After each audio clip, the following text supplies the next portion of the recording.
I'm live, I think. Okay. Hello, everybody. How's everybody doing? Yeah, today is the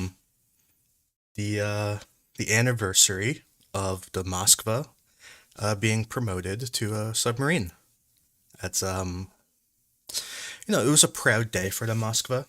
Um, it's not every day that you get promoted. I just got a random error from YouTube. Is it working? I don't like getting big yellow flashing error signs.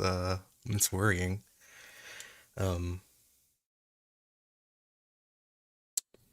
hmm,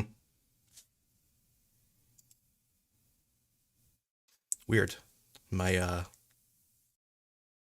It says the stream status is bad.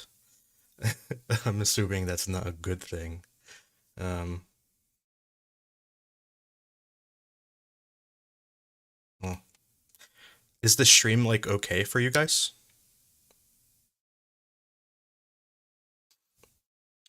Constantine will be here in a few minutes. Um, he's running like a few minutes late, but he'll be here. I'm worried about this whole big error message I'm getting. It says stream bad. Oh, it's a weird error. Never had that error before. So I'm going to like open up the stream on my own computer. It seems okay. Maybe it's just lying. Maybe it's like melodramatic. Okay, it seems fine. Yeah. Now it says excellent. That's what I want to see. Okay, so yeah. There was a video that came out today that I tweeted. Um, I hope you watch it at some point. It was with RD Green. I'm looking for the link right now. Um, but RD Green is he's a uh, officer in the Ukrainian army. He's an artillery officer, and this is a interview with him. He's a very realistic, like down to earth type officer. He doesn't really exaggerate or like blow smoke up your butt.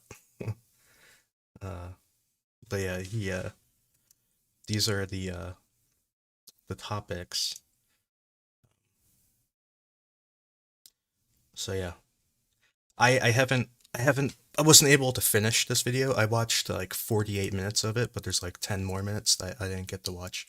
I'm gonna watch it later. But it was really good, and I recommend watching it. Um, uh, yeah. So moving on to the news. Constantine will be here in a minute, like I said before. Um, I guess I could talk about the deep strikes first because they're always kind of fun.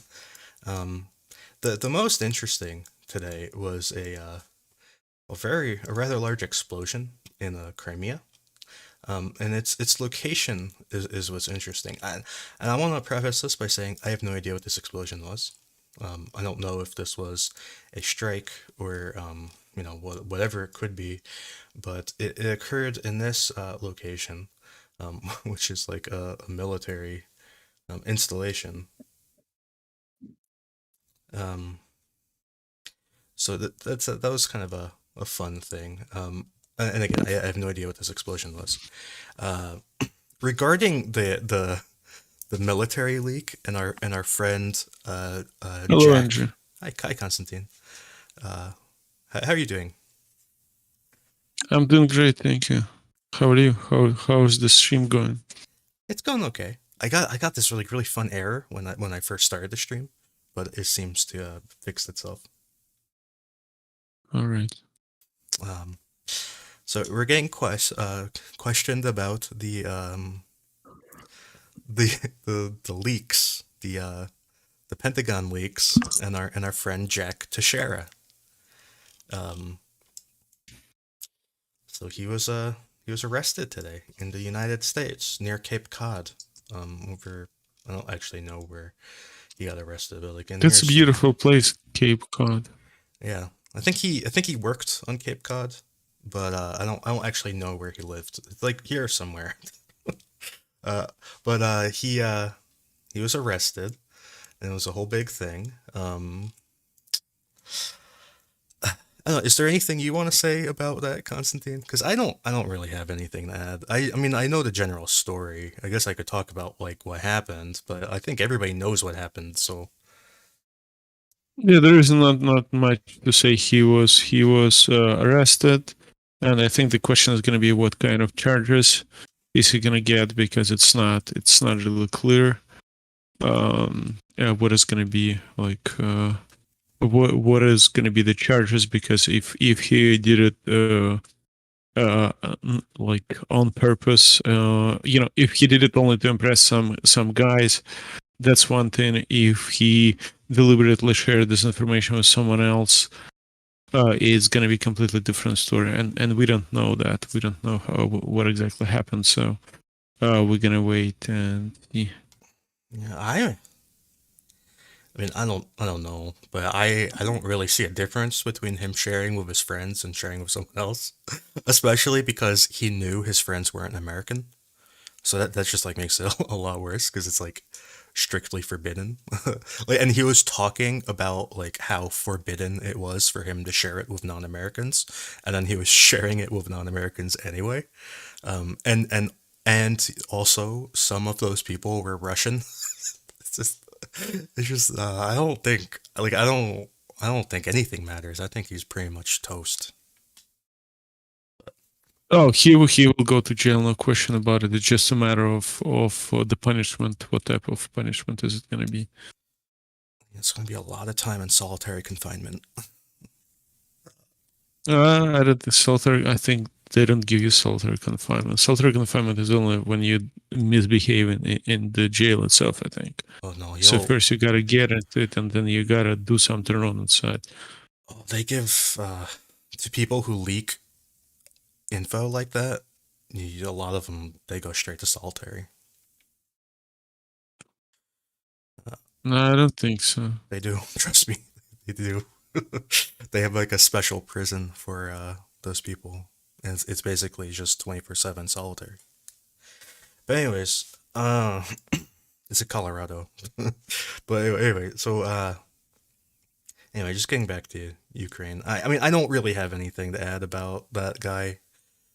He's I when I was reading about him, I assumed he was older than he was. I thought he was going to be like 35. Well, I was kind of surprised when he was only 21. But I don't know.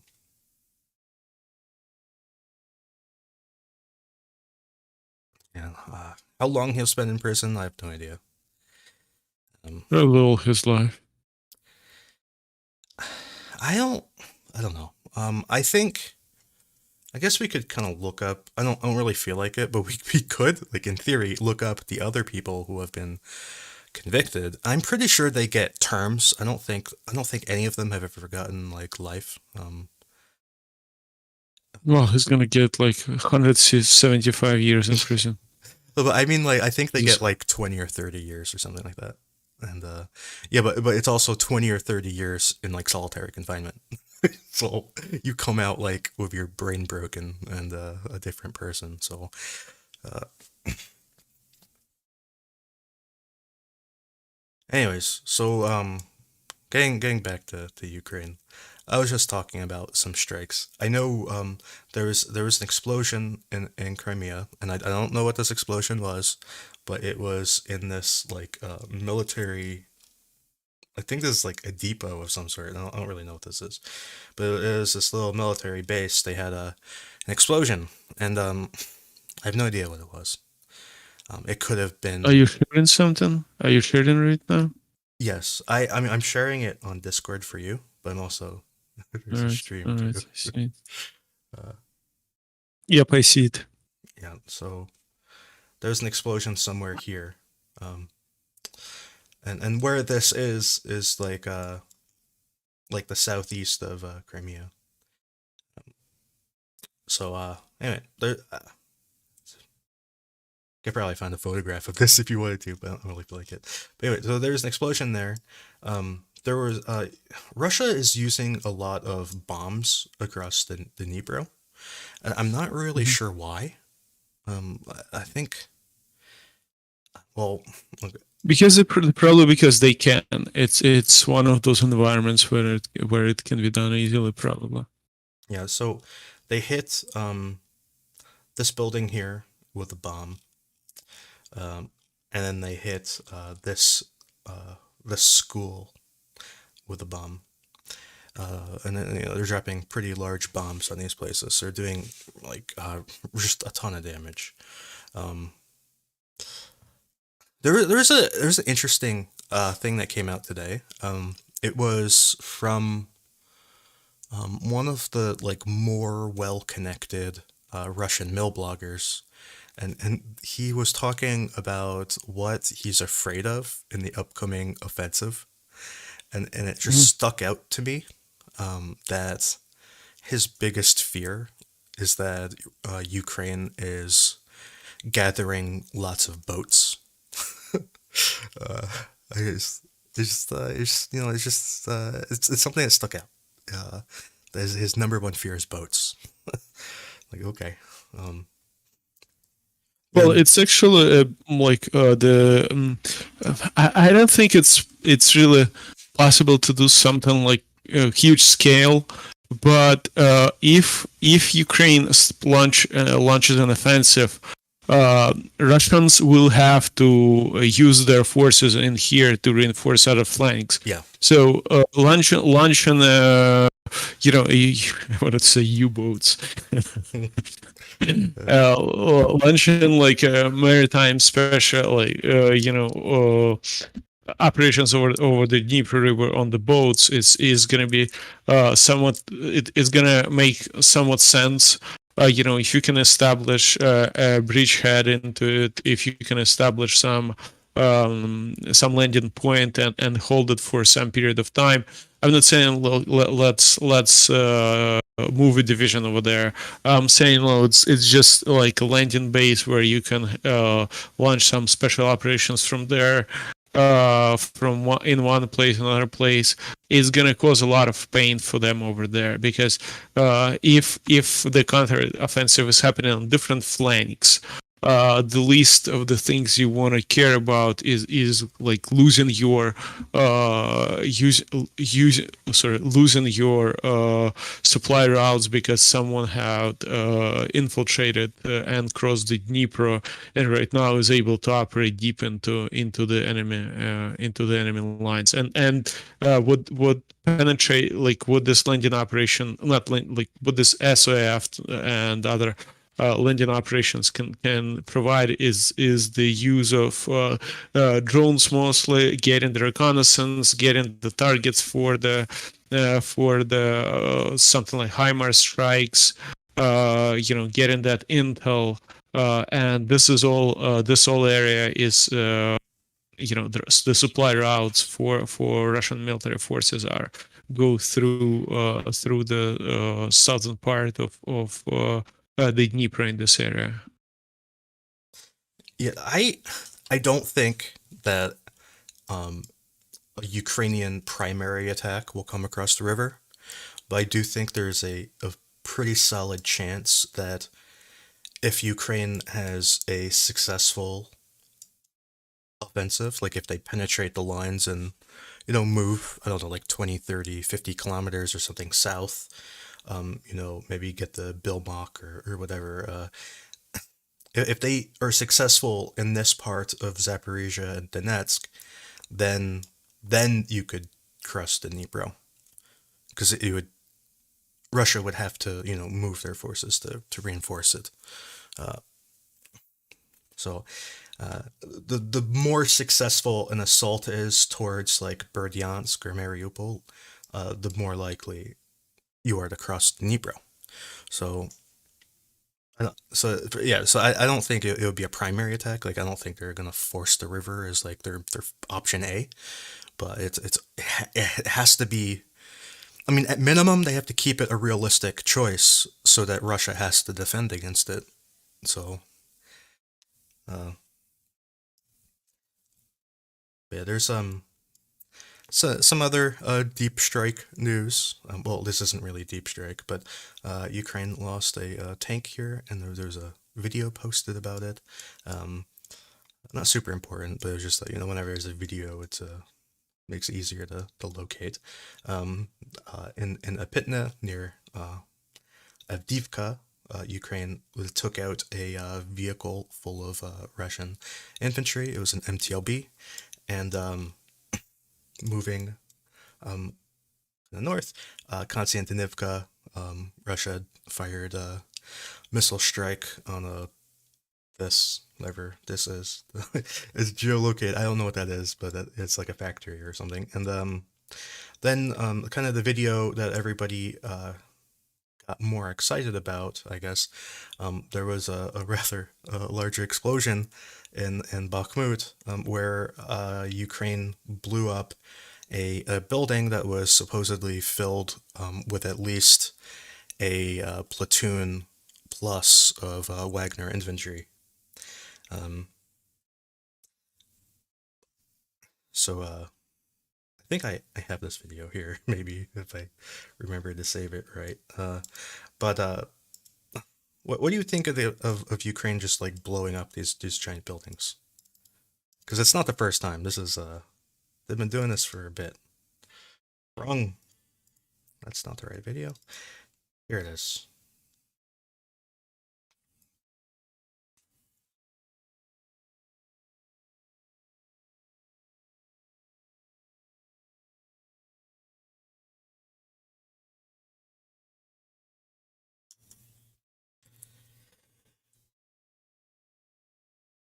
So yeah, this is obviously not survivable. Um,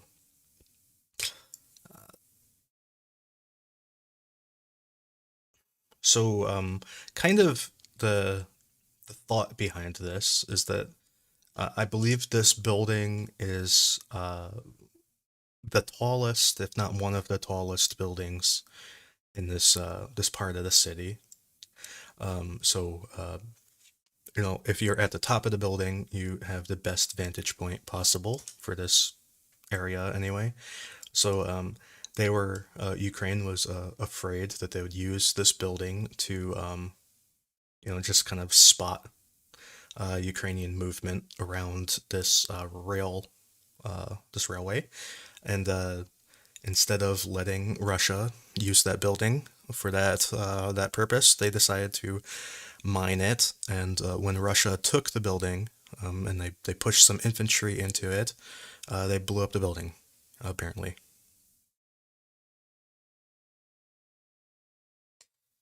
Uh, and then they've done this to a few other buildings. I can't remember which I was buildings they. I was talking with you on mute Oh, for like 5 minutes and thinking, why do you keep ignoring me? you're So what is the confirmation that the troops were actually inside, other than there's some it's weak. There's weak. uh, There's no confirmation. It's just it's just the thing that they say. I mean, I don't know if it's true. Uh, and the only thing that we know is that the building exploded. So they gotcha. they claim that the claim was that they. Well, here's the thing: is that I think if I may have saved that comment, but the reason why people believe that there were Wagner in there when it exploded is the first Ukraine made a few comments regarding waiting for infantry to go in before they blew it up. But a second, more importantly, was that Wagner themselves had hinted that they had taken casualties in that building. Mhm. And they were kind of hinting that the casualties they took were as a result of the explosion. So, but that doesn't prove it, and either it doesn't prove that they were there or whatever. But and I guess at the end of the day, it doesn't really matter. Gotcha. Well, yeah. Um, Seplienko today wrote about it. I was just looking for his thing, because he kind of, if I remember right, he had some of the Russian quotes where they imply that the people were in the building when it blew up, although it's not proven. Sapling. Gotcha.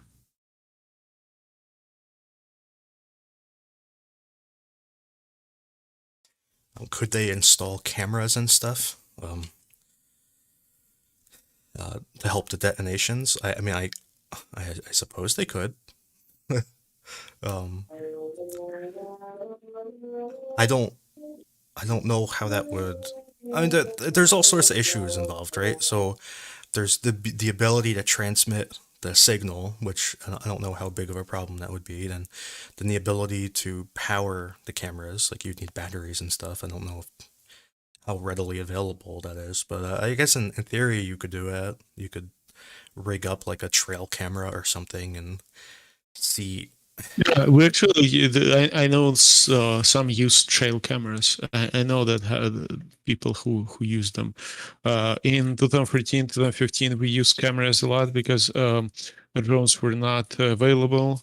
Right now, of course, it's easier to fly up the drone, but still, we use. I know guys that use exactly the trail cameras for this. So it's not that hard. And if you have SOF operating somewhere there, I mean that can be a plan. But my personal take that it probably was less about the trapping someone inside, but more like destroying the building that has a large overview over the battlefield that you don't want to fall into the hands Yeah, of your enemy. yeah. I mean, if there's people in there, it's just a bonus, really. Okay. So, moving north, staying on the theme of deep strikes. Um, there was a I know you don't like it. Anyway, there's a HIMARS strike in Svatove, and we got to see Calendar Man come out of. I haven't seen Calendar Man in a while, so to me he was hiding, but maybe I just missed it. But he came out of hiding today, and he showed his calendar. He took some pictures around the HIMARS strike, and also in Troitska, up by the Russian border, Ukraine. Apparently, they shot this warehouse because the warehouse completely detonated. Um, it was people think it may have been an ammo warehouse, but the building just completely exploded. I don't think it exists anymore. So yeah, that's kind of all the deep strike news for today. Uh, oh yeah, and there was a S-300 strike on Slovyansk last night. So that's the deep strike news. And yes, Constantine has a French horn in the background. Sometimes, not always, but sometimes. And That's why I mute myself so you don't hear it too much. It's my daughter playing. Let me close the door. Give me 2 minutes. I mean, it doesn't really bother me that much. I just think it's kind of funny. Uh, but yeah, there's the news today is sparse. I'm just going to be honest. There's a the reason the news is sparse is because well, the Russian offensive is failing, and Ukraine hasn't started their offensive yet. So those two things combined, I mean, there's not so much going on right now. Um, so yeah, I have a video Okay, here. do you hear the French horn now? Um, I don't know. You did talk long enough. Like I don't know if she's still playing or not. Okay. The other day, I on on Tuesday, I mentioned that Ukraine had taken out a wait a sec, an electronic warfare device in Pokrovska, right here. And here's a video of this event. Here, let's watch it.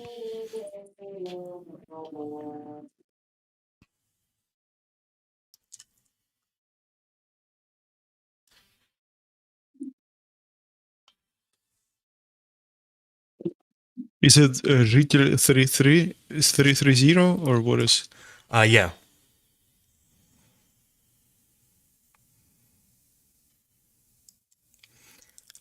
So that was right there. It was a the Jito or whatever they're called. Житель. So yeah, that was a fun video. I talked about it last time, kind of vaguely, and then I found a video of it, so I figured I may as well show the video. But yeah, getting to like the hardcore news of this today. Um, uh, I'm just gonna skip all the boring stuff. Like there's shelling everywhere, and then the single most interesting thing that happened, and I don't know, Constantine, if you know anything about this, because I don't have any details at all. But the most interesting thing, and I this is the town I can never say right. I'm not even gonna try, but um, Russia claims that Ukraine attacked this town here that is south of Kuzemivka and south What of. did Ukraine do? They attacked it, apparently. This is what the Russians Oh, say. The Russians, I have no news from any Ukrainian about this story. This is purely from the Russians, namely from Wargonzo. So you could take Wargonzo with a grain of salt, but he claims that that the Ukrainians attacked this town, um, and with the goal of capturing this stretch of highway. And whether this happened or not, I don't actually know. But it is by far the most interesting news of the day. I don't know. Did you hear anything about this, Constantine? well, that's if that's happened, that's gonna be happened by my former battalion Yeah. commander. That because he's there right now. We spoke with him a couple of days ago, but I did not. He's waiting for our assistance with the drones. I did not connect with him, but I can ask. I can Yeah. show you a video where we can try to geolocate. Maybe it's there. Let me send you the video. It's today from today or yeah maybe yesterday, but not Yeah. This. from that area, from that general area. And We blew up. Go I'll ahead. just say this. Wargonzo always publishes a day late, so when he says something today, it means yesterday. I just want to say that. Mhm. So I shared the news on the in the general Discord. I can drop the video Okay. um in your DMs on Okay. Twitter as well. I got it. Here we go. Boom. Yeah, so guess what it is yourself because I don't know what it is. It's either it's something like an ammo stash or maybe a fuel tanker, but this is Well, in that general area. in the recent past, I've seen a lot of videos of Nona blowing up, and this looks like a Nona to me. But everything looks like a Nona to me now because I've seen so many Nonas blow up. I don't. Just as an aside, I don't know how Russia has any more Nonas because they lose so many. They lose like 6 a day. It's crazy. They lose so many. But this is exactly what they look like when they blow up. And I'm not saying it actually is a Nona, but this is what they look like. Uh, so where is this? I don't know. I can't recognize it right off the top of my head. Let's see if it just like really quickly if it looks like anywhere in this town, which scanning it for that length of time, I don't see it. So I don't know. Oh, did you can we show my video that I posted today with the smart rounds Oh hitting yeah, the yeah, yeah, I like it so much. yeah. when you said that there was one shell that hit two um, Yep. tanks, I Well, thought, one round. Yeah. yeah, I thought you were talking about a different video because there's another video where that happened recently, um, but that was a much bigger shell. I think it was a HIMARS round actually. What did it hit? It hit two tanks. Was it like from TikTok and it had like HIMARS sign on it? I don't. Uh, I didn't see it on TikTok. No. Um, No, but it has a TikTok. How you say this? Like watermarks. Give me 1 second. here I found your video. Here we go.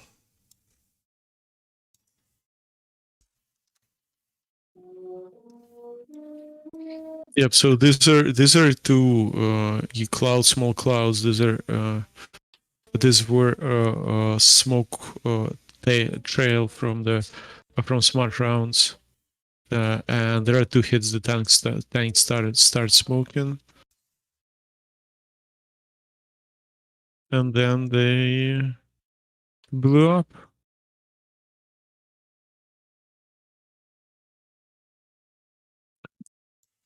So let me send you the video that there were two tanks struck by people say that it was HIMARS. Could you check your DMs on Twitter as well? Okay. Uh,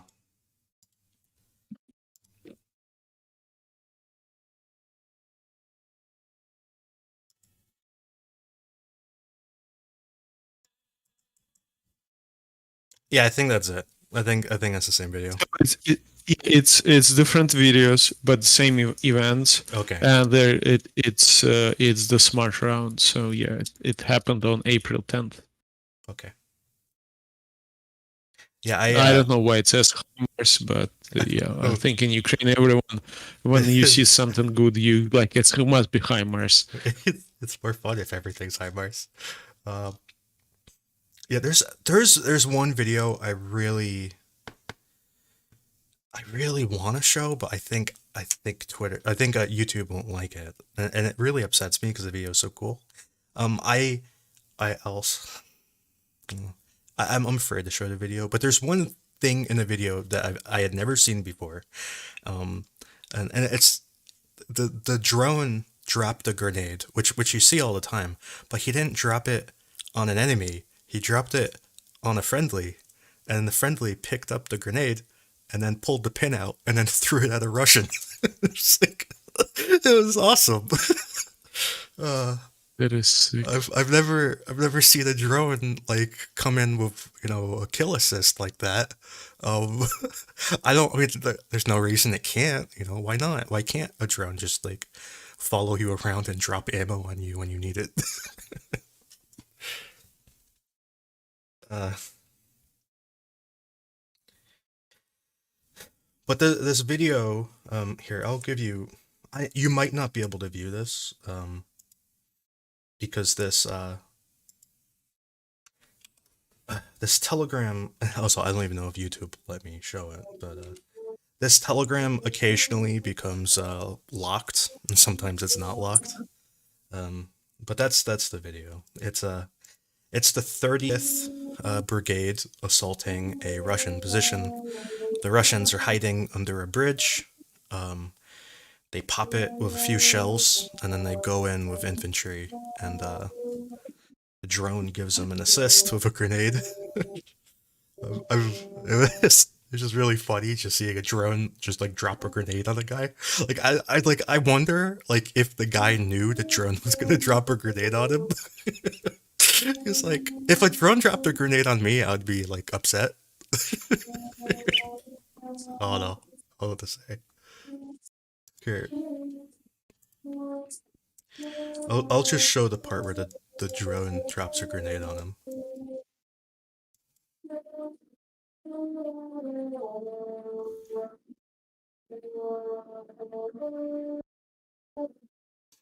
Here,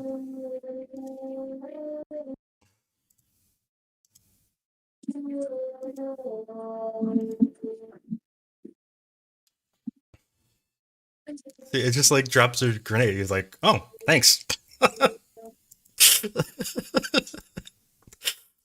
Anyway,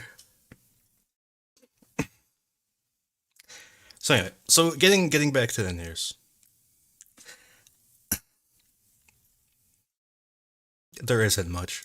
So my recent map updates, um, I updated the Russian control near Makivka.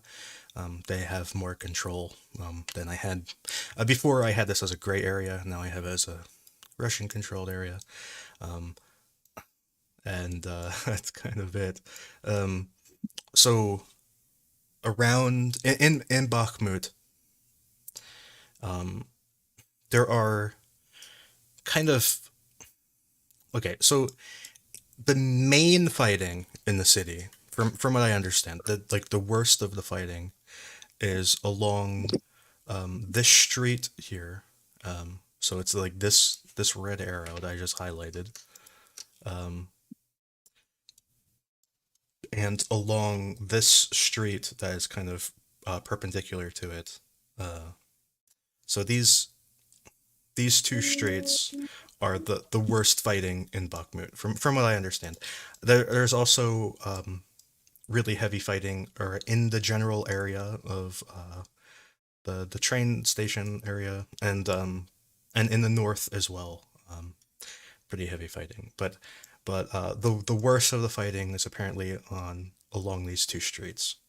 So recently, Ukraine they attacked across the train tracks and they took back some ground on the opposite side of the train track, and apparently they've recaptured all of these buildings. Although I'm just painting them as a gray area for now, and yeah, that's kind of Bakhmut. It's getting heavily bombed, heavily shelled. There's really high casualties. There was a story yesterday where and this I don't think this was actually in Bakhmut. I actually think it was up in the north, but it kind of highlights just kind of the situation around Bakhmut, even if it's not the city itself. But basically, the story goes, and as an unconfirmed story, so take it with a grain of salt. But the story goes that the Russians assaulted a Ukrainian position, and they captured it, and in doing so, they took around 200 casualties. Then Ukraine counterattacked and took it back, and Ukraine took about 40 or 50 casualties.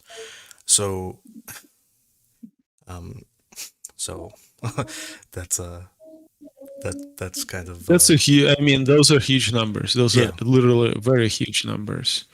I you would usually, if something like this happened, you usually would see a lot of confirmation, because 200 is way too much. You would 240 people to take one position is really a lot. So you would see probably someone filming it either from the drone or from from cell phone or his GoPro.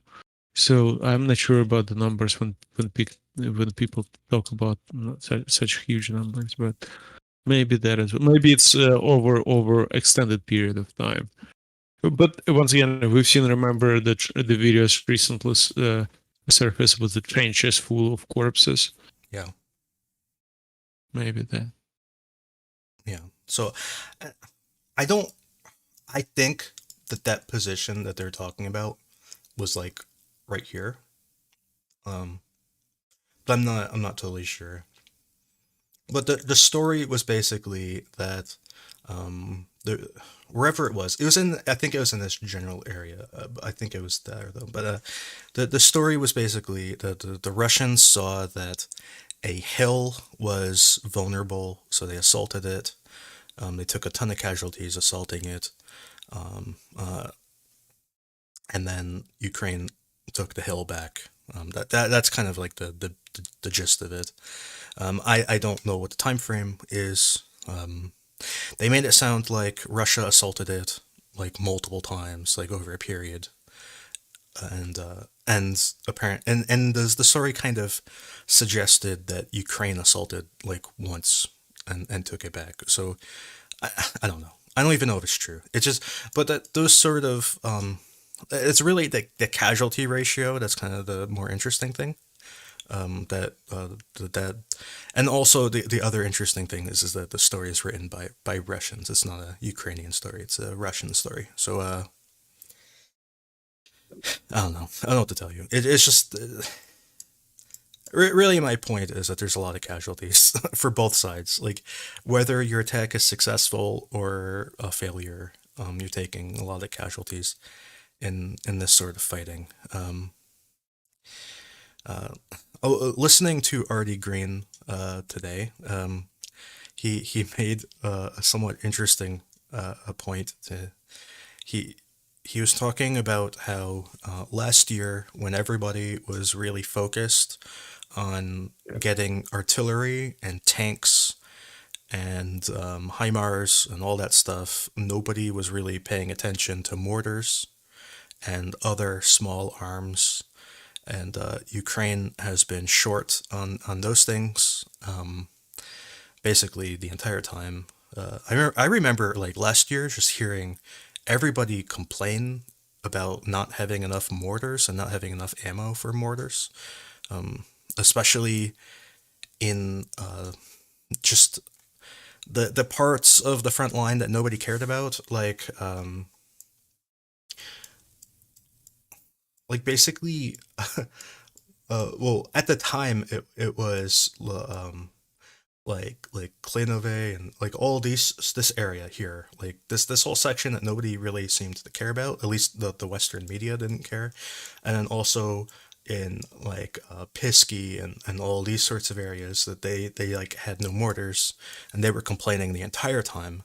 And meanwhile, everybody else was complaining about tanks and stuff. So now Ukraine is being given all those bigger vehicles, and they have more self-propelled guns like Caesars and Crabs and everything. So, but they still don't have mortars. So it's kind of like now they have like a ton of guns that they can shoot, but they're fighting infantry, and those guns aren't.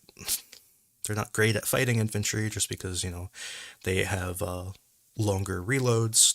They're bigger, they're heavy, and there's like all these reasons that a heavy artillery piece isn't that great at fighting fast moving infantry. So he's just saying that it's kind of funny that nobody really focused on mortars that like last year as like a primary need for the military. And the same with like infantry fighting vehicles. Nobody really focused on that either. And those are like mortars and infantry fighting vehicles are like the two things Ukraine needs the most of.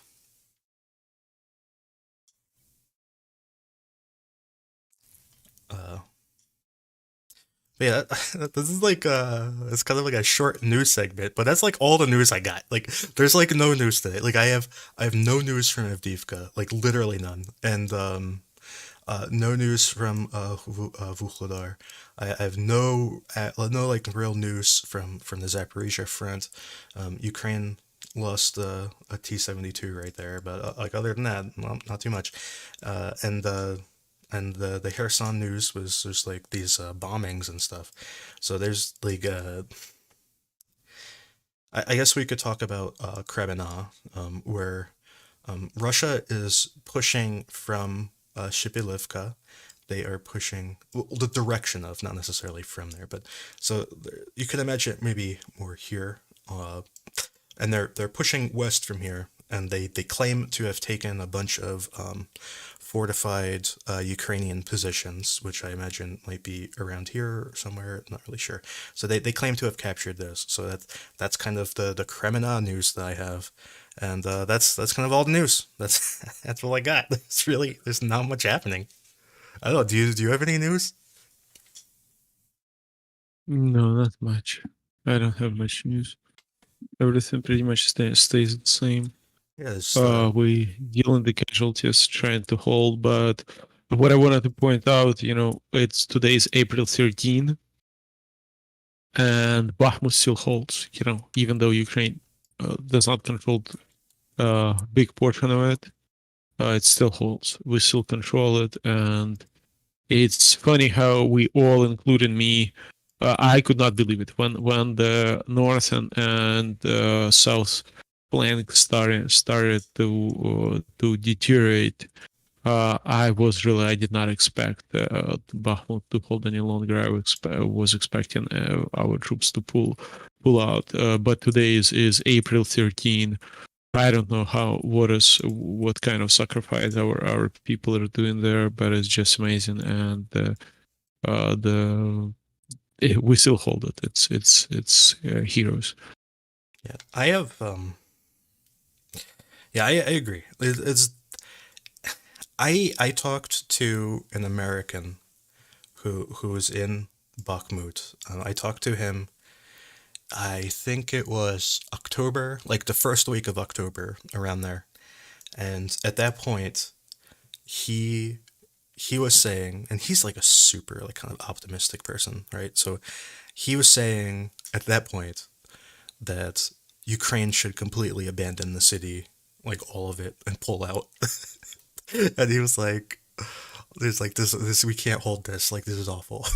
In like October, um, and it's been a long time since then. It's been what, like it's like half a year almost, right? So it's kind of amazing. But there's another story that I forgot that I saved um in a Kucherivka, which is next to Kupiansk and Petropavlivka. Um, this town is regularly shelled by the Russians, and today there was news that this tractor, which was full of people, by the way, was hit by Russian artillery, and it burns down. Which is it's just depressing. Like why are they shooting a tractor? I don't I don't know why they're shooting a tractor. МТЗ 82, МТЗ 82 tractor. I used to sell them when I was 23 or 24. Yeah, there are four wounded. Uh, it's just depressing. Like Well, I don't I don't understand why you're shooting a tractor. Like what is the purpose? Like what are you're shooting like random farmers in a tiny town that's not doing anything. Like what are you doing with your life shooting just random farmers?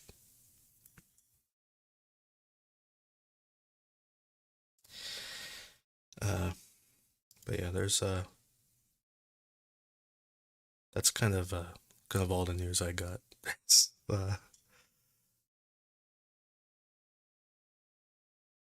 will the MiGs be useful? Yeah, MiGs are useful. There's nothing wrong with MiGs. It's just the yep, makes are useful. It's just everything in this war, like everything is useful. Question is, are they game changers? Well, not. They're not. It's just replenishment of Ukrainian fleet. yeah, because That's basically it. let's just be honest. Like Ukraine is losing MiGs. Like I don't know how often, but they're losing them all the time. So these MiGs are just replacing the ones that they lost. So that's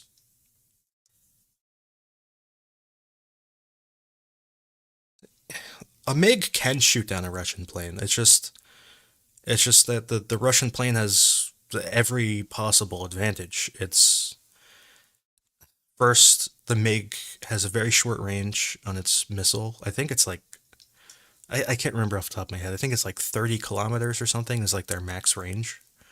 And the Russian missiles are like 10 times further than that. Like and And they then have different aiming mechanisms as well. They have more powerful radars. It's really, it's not a plane for good plane for dogfights. But once again, the key for a plane right now is the what kind of missiles it can launch. The MiG is very limited in that capacity. It cannot launch modern missiles, and therefore if you don't have modern missiles, it doesn't matter how good your plane is. The one good thing about the MiG is that it is pretty good at detecting infrared signatures, and for that reason, it is pretty good at detecting drones, and it can hunt and kill drones pretty effectively. It doesn't need to use its radar to find a drone. It can find it just based on its infrared signatures. So that in itself is useful. They're good at killing drones. They can kill all sorts of drones, even drones that don't emit very much heat. They can still detect them. They're pretty sensitive at detecting that stuff. So that is a useful thing that they do. And not only drones, they can also get cruise missiles and anything that is flies into the Ukrainian airspace. They can detect it, other than maybe a balloon, because they don't really make heat. But you know,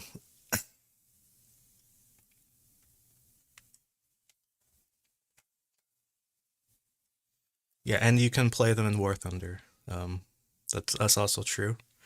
I like using my MiG 23 to shoot down MiG 29s in War Thunder because it's funny to me. But you know,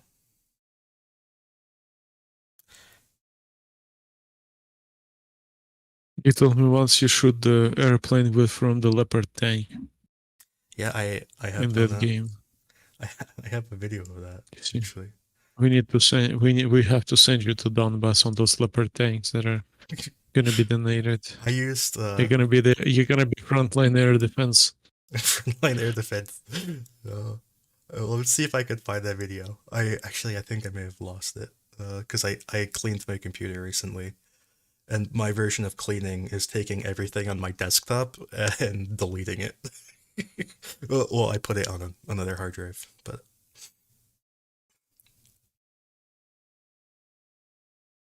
yeah, it's gone. Where's yeah, it's gone. Yeah, yeah. I for that I used a version of the Leopard 2 that they only made one of. It was a prototype. It was a Leopard 2 with an autoloader. Uh, it's always fun to have an autoloader in a Leopard. Uh,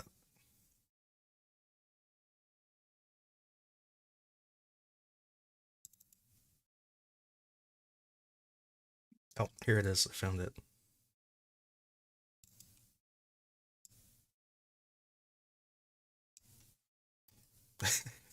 Oh, that's you playing War Thunder. Shut it down. Uh, I got it.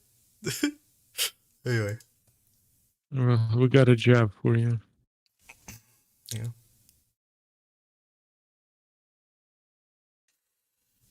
So yeah, that's kind of all I got.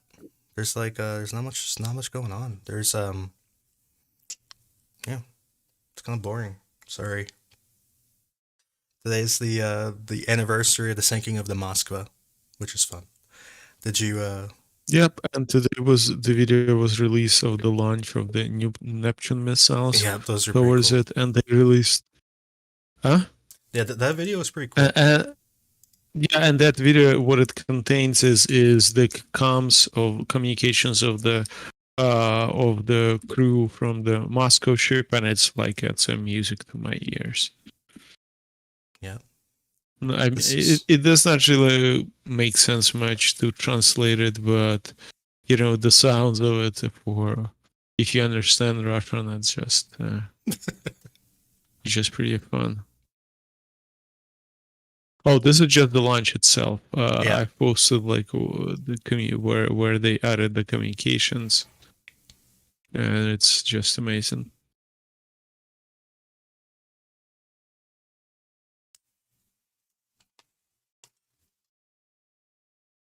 Like I said, I wasn't in Abrams. I was in a prototype Leopard 2, an autoloader.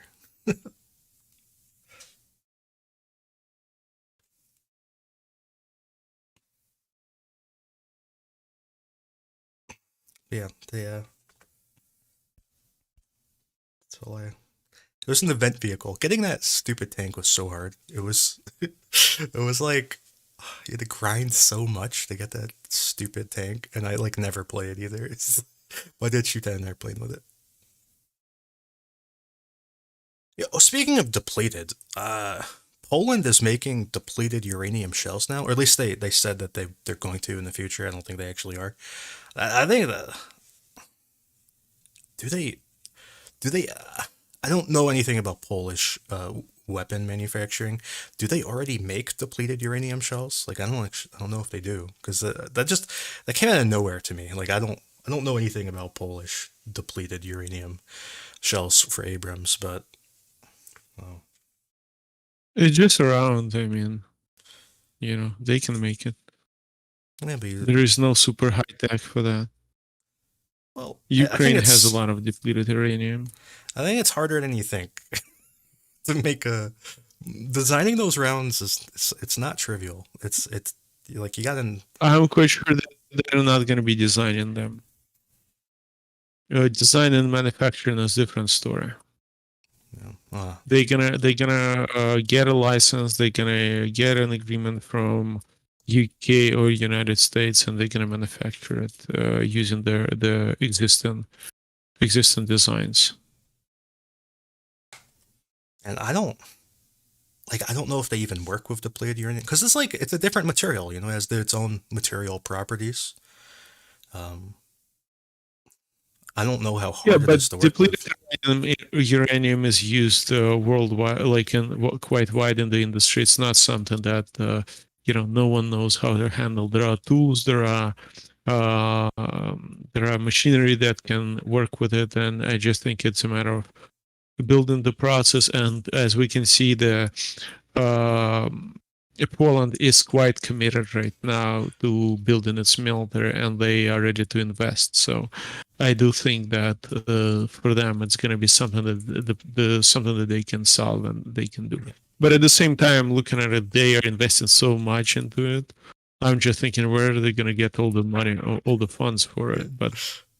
And also, so But here's hey, this. Poland was the fastest moving economy in Europe for quite some time. So this comment that Russia is making 1,600 tanks, they're not making 1,600 tanks.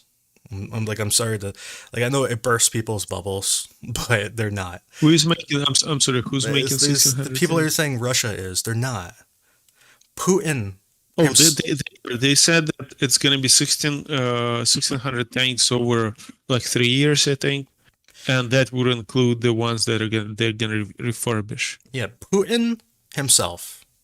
So if you want to say Putin is, does Putin strike you as the sort of person who's going to downplay his production in Russia? What do you think? Do you think he's going to downplay it, or do you think? I lost you for a second. You got to repeat the question. Do you think Putin is the sort of person who would downplay Russian manufacturing capacity? Do you, like if he knew they could produce a number, do you think he would publicly say a smaller number, or do you think he would say the No, number? he would say the number. He would say the Yeah, number. because There Putin. is no upset here. There is no secrets here. It's all about him looking strong. So he needs those numbers. For Putin. him, go ahead. He said 44 per month. Putin Per says day. 44 per month. So 44 Yeah, tanks per month is so 530. that means it's absolute. That means it's absolute maximum that they can spit out with every Yeah, capacity possible. yeah, and the numbers that I've seen of actual production was 23 a month. Putin said 44 a month, and it's their actual production is 23. So if they're making 23 a month, that is 276 a year. If they're making 400 a month, it's like 530 a year. It's not 1,600. I'm sorry, not even Putin is saying 1,600. Like it's just not. I'm sorry.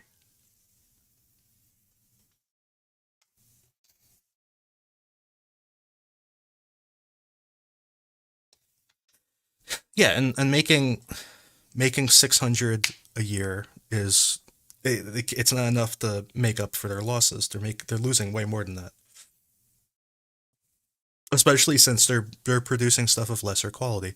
Um, Recently there's a YouTube video by what's his face, I can't remember his name right now, but he went through the satellite imagery and counted all of the tanks that looked like they had like any chance of being refurbished. Like he discounted tanks that and keep in mind this is by satellite imagery. So, you know, it's pretty, even high quality satellite imagery is not that high quality. So any tank that on satellite imagery looked like it couldn't be repaired, like if it was like like it fell in half or something. Like some of those tanks are rotted to the point where they're disintegrating. You know, so even you can see it from space. So he disregarded all of the ones that are obviously destroyed, and taking kind of like the most optimistic count of what was left after that, he came up with 3,900 tanks in storage in Russia. And there's an estimate that there's maybe another 1,000 are in repair depots around Russia. So that would be around 4,900 remaining tanks in their current forces, in various states of repair. Like some of those 4,900 may be impossible to repair. Some of them may be ready to go. Like they might be able to just turn it on and go. You know, I can't tell you where each individual tank is, but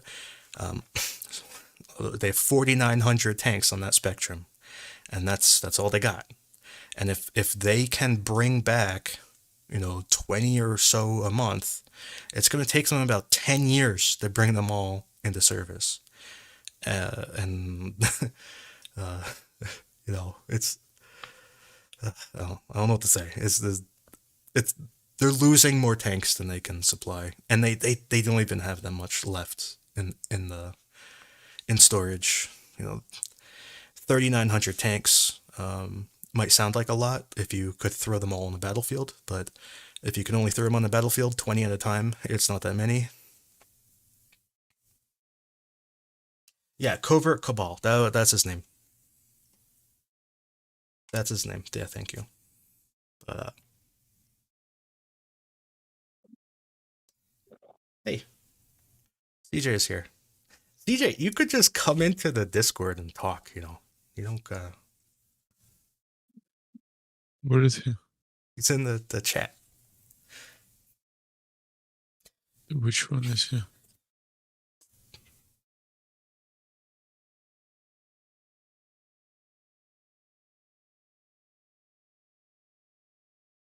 They're new Do you tank. know if there are laser guided mortar rounds? They exist. Yeah, I know they exist. I don't know how common they are. They might be extremely expensive. The one time CJ is free. The one time. Here, see Oh, there he is. Yeah, I see him.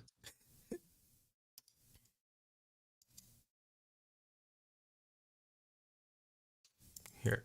I will.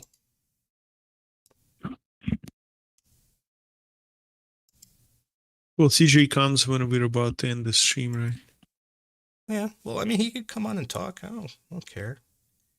Come on, talk, CJ. Here, I'll send you a link.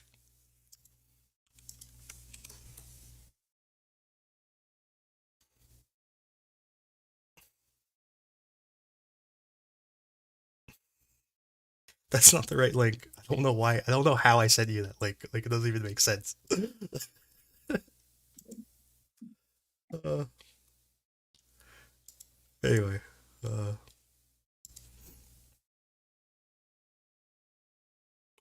where's the stupid get link button?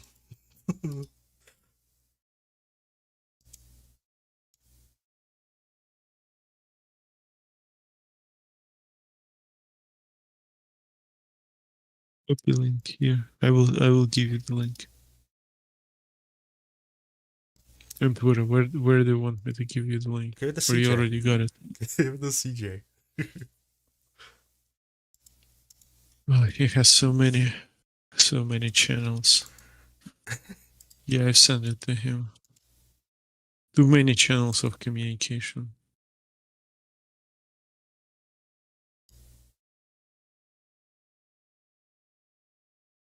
Oh, I found it. There.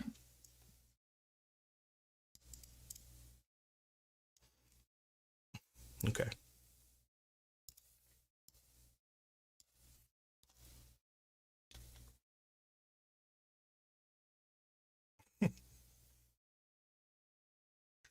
Okay. So yeah, I just getting back to that tank thing. If Putin says they can make 44, I'm gonna go if they can make less than 44. Like I don't think they're making more than 44.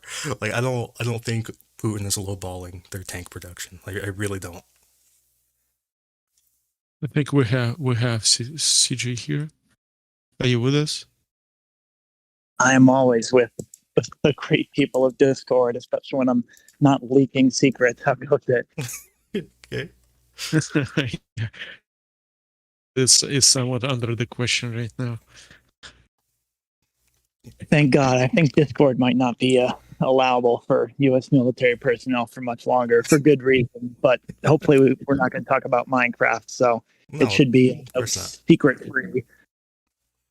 No, we're not talking about secrets. We're just talking about opinions. Well, that's just like your opinion, man. Well, I missed the first portion, but if there's any relevant artillery questions, I'd love to answer. As I am sitting here preparing to fight fake Russia in a training simulation, so my mind's already on the topic. Okay, so Can you give us any documents about that? Yeah, right. what's your I have a question. yeah, what's your feeling on laser guided mortars? You know, they came about during the GWAT, kind of the middle of the Afghanistan timeframe, really to kind of fill that niche in order to get a more mobile PGM system for ground to ground in Afghanistan. The weather is pretty terrible a lot of the year. And so a lot of the air to ground munitions are just not suitable because you can't see the ground and can't laze them in. But, it kind of became possible for people, especially soft teams, but then later on just regular forward observers. So I've got to see them used both well and not so well. But they definitely kind of fill that gap of when weather is bad, a pretty great solution. Yeah. Okay, second, now please answer my question. What is the size of the modern laser designator that can mark the target? Oh, you can get them pretty small on soft lam, on jets. It's much smaller than the older LLDRs. All that's to say, about 10 to 15 pounds. You can pocket it. You can bring it pretty much anywhere. You can even jump it. Just need to calibrate it first and know what you're doing. There are some dangers, of course, with laser guided munitions. One being, lasing on yourself or in a way that's not going to be good with the weapons. You do need a bit of training, but definitely something that Ukraine could probably do very well. Well, what if we're talking about a large drone, such as I'm not talking about the Predator size. I'm talking about commercial drones like DJI Matrix 300. It can carry 10 pounds. Yeah, so if you want to have it to be, in terms of where you want to put it on the weight, if you were going to rig up basically a ground-based lasing system on a do-it-yourself drone, you would have to have enough battery power. So you'd have to have it be able to hold 30 to 40 pounds. And the problem with a lot of the ground-based lasers is they're designed to be used from the ground. That being, they use, the GPS and the sun to self-locate. And so that means if it's constantly moving in the air, it might not work as well. That's why things like the Predator and MQ-9, where America uses most of its laser solutions, are in the tens of millions of dollars to get it just right. So that's not to say it couldn't work, though, if you have a hope and a dream and you have one of those things. Gotcha. Well, I know Bayraktar drones, TB30, I think they do have laser designators, right? They have laser guided munitions, but those not a small drones. Though that's not a commercial, quadrocopter. It's a huge, I don't know. I think it's a 7 meters wingspan drone. Yeah, if you're willing to have a drone that was just going to laze, you could get it a bit smaller, meaning no weapons, but it would still be quite large. And I don't know if you could do it with sort of the quadcopter format. Gotcha. Because there are so many, we watch in online. We watch so many videos, but usually only the successful strikes are recorded, and people think, it's so precise, but in reality behind it that there is 20 times more footage that lays behind the scenes, never to be seen by anyone, where the artillery actually misses, and we have people running around and artillery is aiming, it's missing, it's not, I'm not saying it's missing like 200 meters, it's missing by 10 meters, by 15 meters, and that's where you think like, God damn, we need those laser designators. They're gonna be life changers. But I remember that all is filmed on those small drones, on DJI's, DJI Mavic drones, Autel Evo 2 drones, which are quite small. It's a drone that weighs itself like a kilogram and a half. That's 3 to 4 pounds. And there are bigger commercial available quadrocopters such as Matrix 300 DJI that can carry 10 pounds of weight, but that's probably the top that it can do. And you would, of course, if you load it to the max, you use a lot of time in the air capacity, and you have much less time.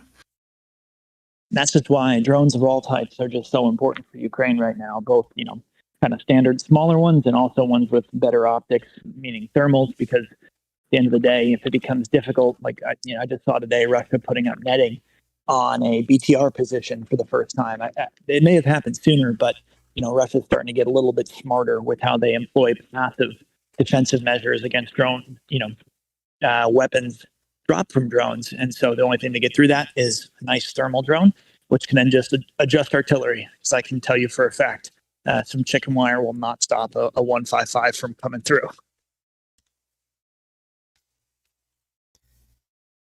Gotcha. Well, we've seen Russians use the net over the BTRs. It worked. It worked quite well for this specific round. But for example, right now for FPV drones, we're starting to use the not only impact sensors, fuses to detonate. Right now, there is electronic sensor inside that is used as well to detonate. That you can send a signal to the drone and which will detonate the round. So if you have that drop, for example, munition that can detonate because of that, because of the sensor, not because of the impact, I don't think that net would help much. But once again, it's a future development. I think that the droplets are so widely used because they're so easy. You just strap something on and just send it. Yeah, I know Andrew's mentioned a few times that drones are hard to come by, and I bet you've seen that as well, Constantine, just in terms of what's available in Europe. If that's going to improve in the future for what Ukraine can get, or is it looking sort of more bleak in the future?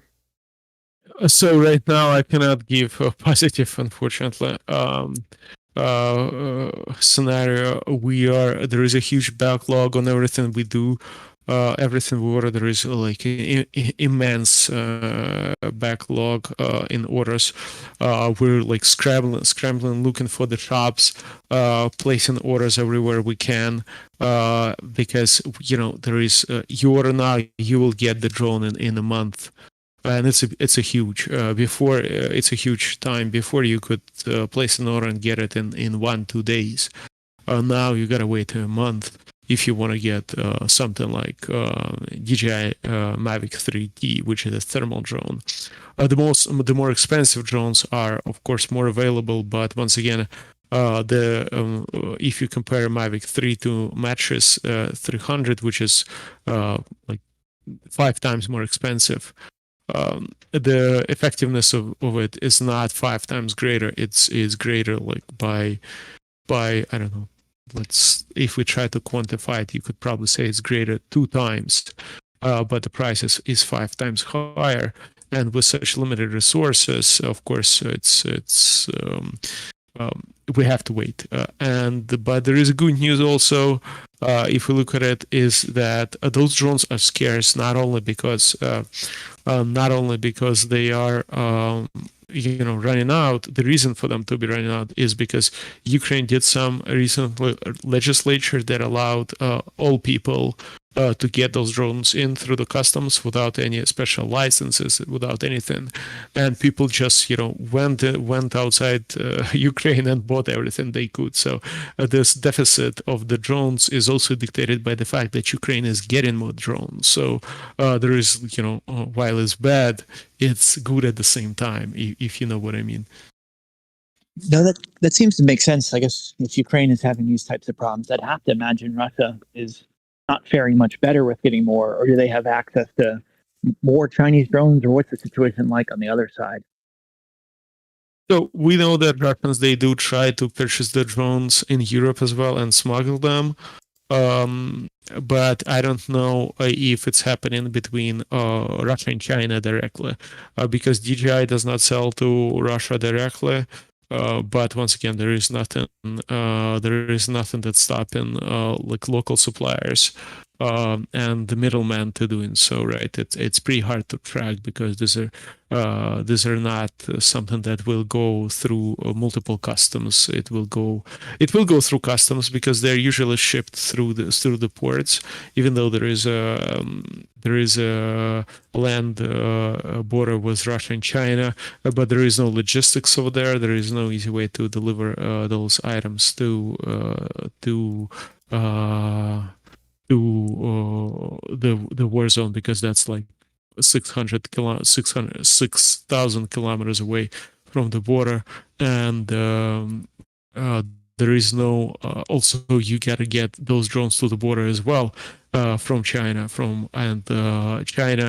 China's most industrial capacities they lay in the south, around Shenzhen, around Guangzhou, which have huge ports, and that's where the heart of Chinese logistics, and that's another like 2,000 miles to the border with Russia, and so it's that border is quite underdeveloped.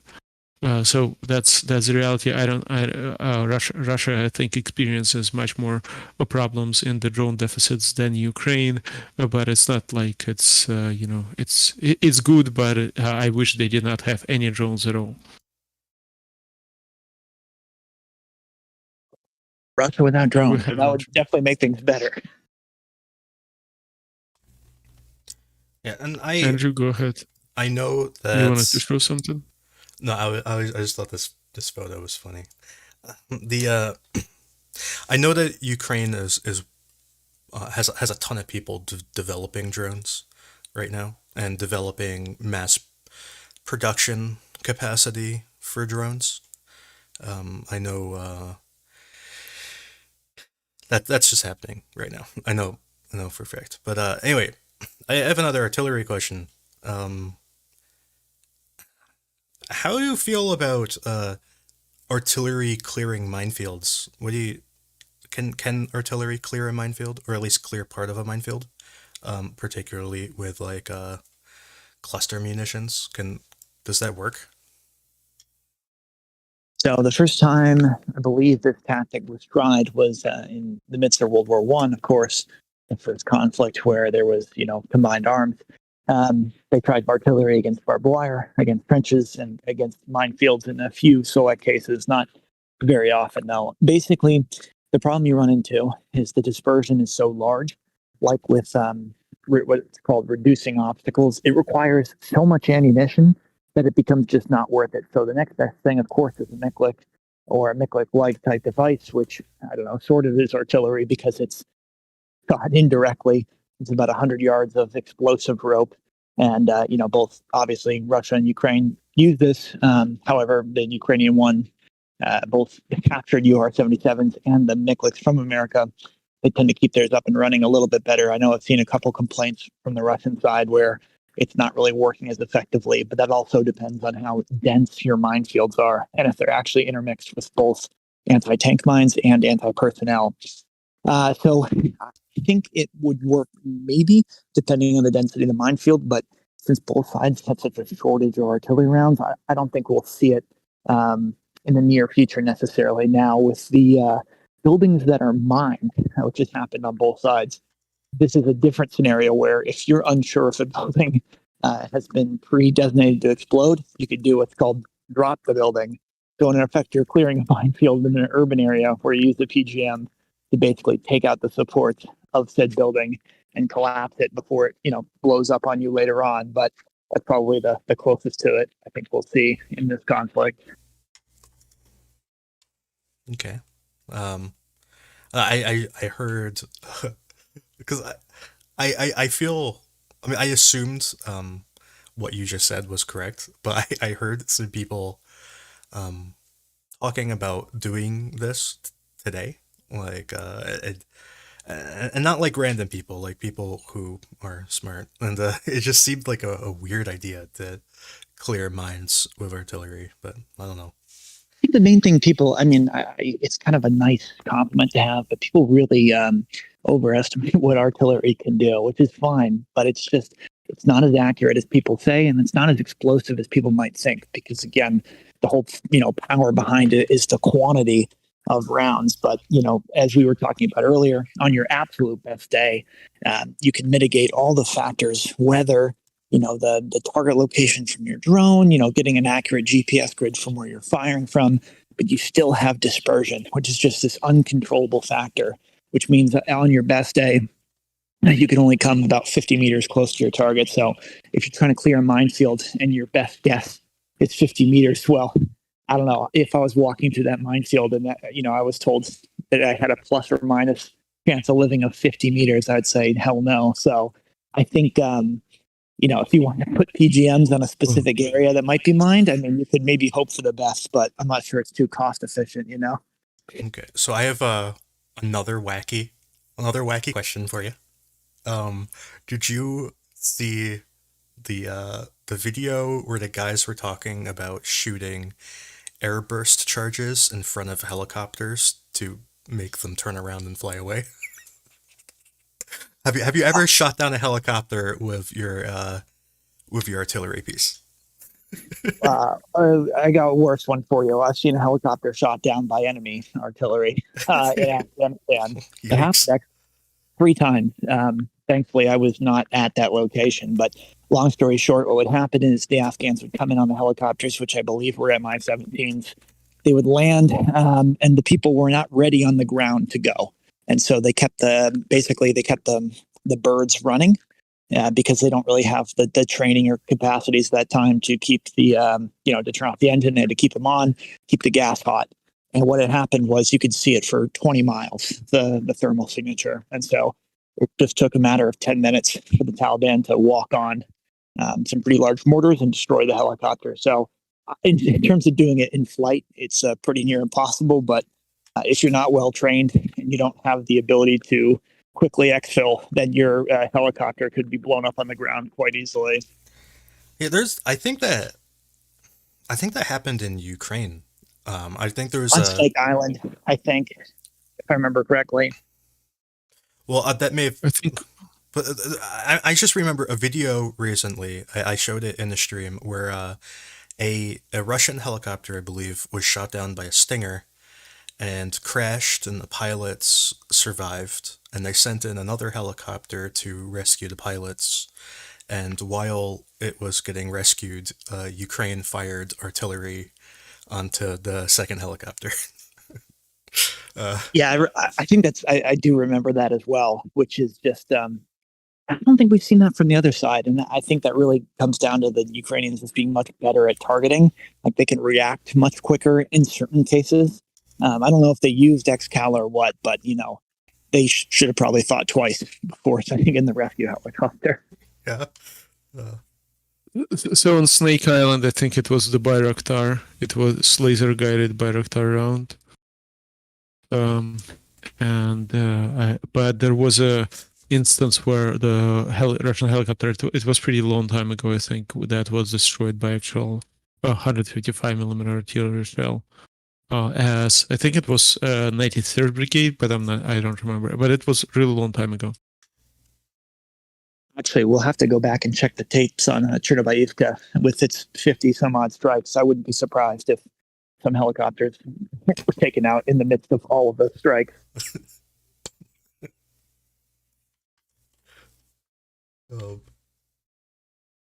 Okay, so I'm thinking of more artillery questions. Or you could go with any sort of wacky questions that you come up with: balloons, self-propelled guns, whatever you can think of.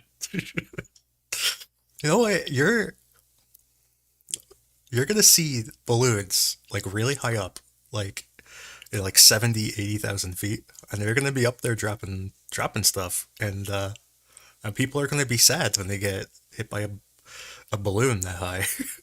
You could fly a balloon that high all the way to Moscow. There's nothing Russia could do about it. I mean, they're already landing other drones in Moscow. I will say it is a real risk. I mean, I'm not saying Ukraine will do this, but I know for a fact, like, if you're not trained on your air defense systems, there is no reason why, especially when the Patriots get fully operational there, we probably will see more balloons being used just to try and heat up those very expensive interceptor rounds. Yeah, I would not be surprised if the amount of balloons is going to increase dramatically here soon. We're going right back to balloon warfare. This is great. As there was once upon a time, every commander needed his balloon. You can how are you gonna do order your army around without your balloon? It's impossible. You can't do it. So. Well, especially, since they used to have telephone wire going up to the forward observation artillery balloons. Now I think the equivalent would be just putting a Starlink on your balloon while it floats by. I guess that might work. Just using a cell phone. Well, I guess that comes with its own risk, but you're also in a balloon. Hopefully they give them a parachute because, I would not want to be shot down in a balloon with no means to escape. You could put on one of those like wingsuits and fly away. Yeah, if I remember correctly, the first military jump that ever happened. Yeah, man, I'm talking out my ass right now. I think it was in World War I, where it was considered a combat jump, and it was totally by accident because it was some sort of forward observation balloon guy that was having a bad day, and he tested it out for the first time, and thankfully, I think it worked. Good for him. Did you watch that the RD Grain video? No, not yet. I was planning on watching it tonight after I get done with work because I think if it's the same guy as last time, I mean, that was the most incredible interview. But if you have sort of the highlights, I'd love to hear. Well, there's just one part where he was talking about Ukraine having a shortage of mortars that I thought was pretty interesting. Because they do. And it's more... His point was more that people underestimate the value of smaller weapons, that people put too much value in the bigger, flashier weapons, like a self-propelled gun or a tank. That people don't respect, a mortar or a machine gun or whatever. They don't respect like the smaller stuff. No, it's absolutely true. I remember seeing a video, I think out of Avdiivka or Marinka, where it was just 7 Ukrainians and they had 2 machine gun nests and they had 1 armored vehicle and they had 1 mortar.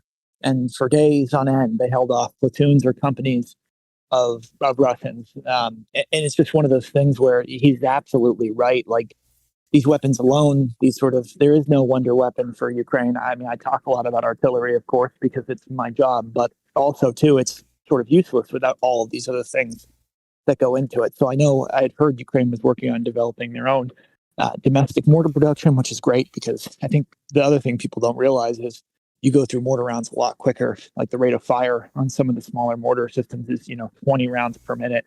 It's insanely fast. So a few minutes of firing from a mortar position and you're out almost 500,000 mortar rounds. So it's one of those things you need in very large quantities. The other benefit as well is they're just so much more easily transportable, with the smallest ones being 2 to 3 pounds and the heavier mortars being somewhere around 30 pounds. You can put a couple hundred in just a pickup truck, and now you have an extreme amount of firepower very close to the front. So just another thing to think of about why these sort of smaller things are just as important. Especially when like Bakhmut is like an infantry battle basically. Like there's not too many tanks. There's some air power and there's artillery, but it's mostly just infantry on both sides really. So you need infantry weapons to fight infantry, right? So you need Well, that mortars. and now that they're sort of, I've seen some of the videos where they're fighting in the somewhat taller buildings and an area on the west side of Bakhmut now. I mean, this is the area where mortars come in very handy because it actually becomes very difficult. If you look on Google Earth at sort of the terrain distribution, obviously you got the hills to the north and to the southwest. So you actually kind of start to limit the amount of ways artillery can come in. But with high angle weapon systems like mortars naturally are, you can fire much closer, much quicker, and so you were able to really slow down that Russian progress with a lot of rounds in a way that is a little bit more difficult with artillery at that point. Yeah. So I have I don't know if you're looking on Discord, but I have Google Earth open to Bakhmut right now, and I'm kind of flying around in 3D. Mortars, Ukraine has mortars. It's just you can't have enough of it.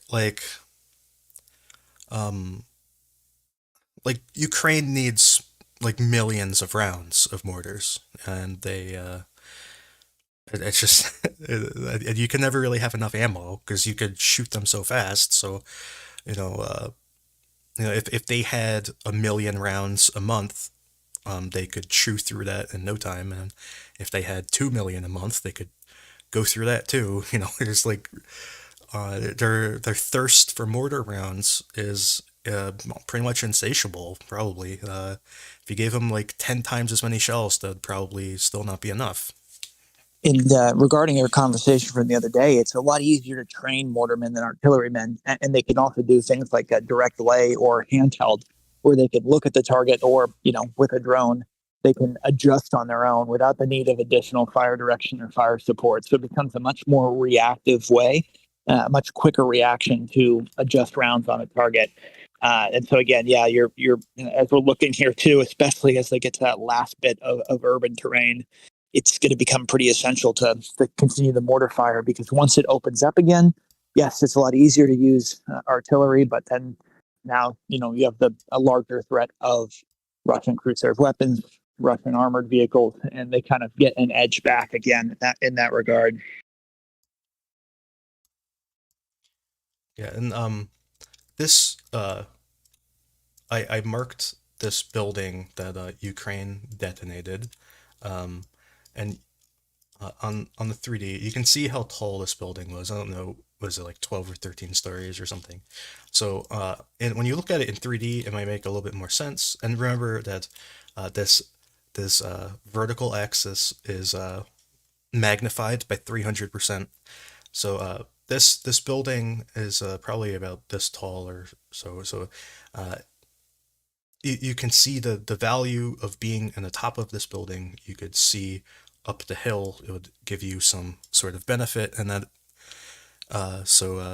Ukraine blowing up the building kind of hinders Russia's ability to use it to their advantage. Yeah, I think the idea that they could maybe entrap Russians is maybe nice to think about, but definitely that, as we say, like high buildings are key terrain in the urban fight. So taking it out for observation, sniper fire to a less degree, but also it's just a landmark to go off of. So really, for all those reasons, it makes complete sense to completely just level the building And basically now Russia's still on the street, and they don't have that edge that they're looking for, and they're still fighting essentially what is uphill against people that can see further than them. Yeah, and the person talking is CJ. This is his account. So if the government is watching, yes, he's on Discord. Just Yes, there will be no secrets spilled today. If you guys want to learn about this stuff, you can open up the techniques for observed fires army manuals, and you Come can on, learn man. like I Come do. on. Give us something. Yeah, I mean, I obviously, since I have a clearance, I've not looked at any of the documents, but from what I've heard from just reading the articles about them, is basically this Herculean effort by the United States to produce results for Ukraine. I know people want more to be given, but I mean, just all these backdoor deals working with Israel and South Korea to keep the ammunition going and keep the rockets going and keep the air defense missiles going. Like, I get it. The situation is not great, but it's actually kind of funny that the league comes out and it sort of puts a good light on the U.S., which is not normally how these things work. yeah. So, a question for you: do you like there's so many big deals, Korea, other countries? Is it because United States stocks are really that empty, and like United States cannot spare anything because of the because it would damage its own capacity or to defend, or do you think it's just like more like thinking we want the world to be united on this, or we want others to be involved in helping Ukraine, we want this to be a wide coalition, basically, like for example, Iraq or any other country, United States could by itself easily do the operation, but we United States prefers to do it with allies. What do you think about it? So the best way to explain it, right? So there's these things called the APS, the Army Preposition Stocks, and these are the things for the eventual World War III, which hopefully will never happen. And these numbers, these stockpiles, I believe, have not been touched at all, because it really would take us being in a conflict to use them. And there's no evidence, as far as I've seen, that these have been touched. I mean, this is millions and millions of artillery rounds. So I think when people say stockpiles, so like, So do you have any documents to prove that? None for you, Constantine. But what I will say is there is, something called the STRAC, right, which is the yearly, basically, allocation per gun, per type of gun, and number of rounds that you get. So for, basically artillery, it's somewhere around it. Let's just say it's 1,000 rounds. And so what that means is to the course of the year, that gun is allocated, X number of rounds to fire in training, and it's separate from deployment. The issue is this is how the orders are based for how many rounds should be purchased and made in a year. And it's only, for the 1,000 some odd U.S. artillery pieces, which, may sound like a lot, but really isn't that many. And so what happens in this case is, we cut out all the extra slack, gave it to Ukraine, which is over 1.5 million rounds.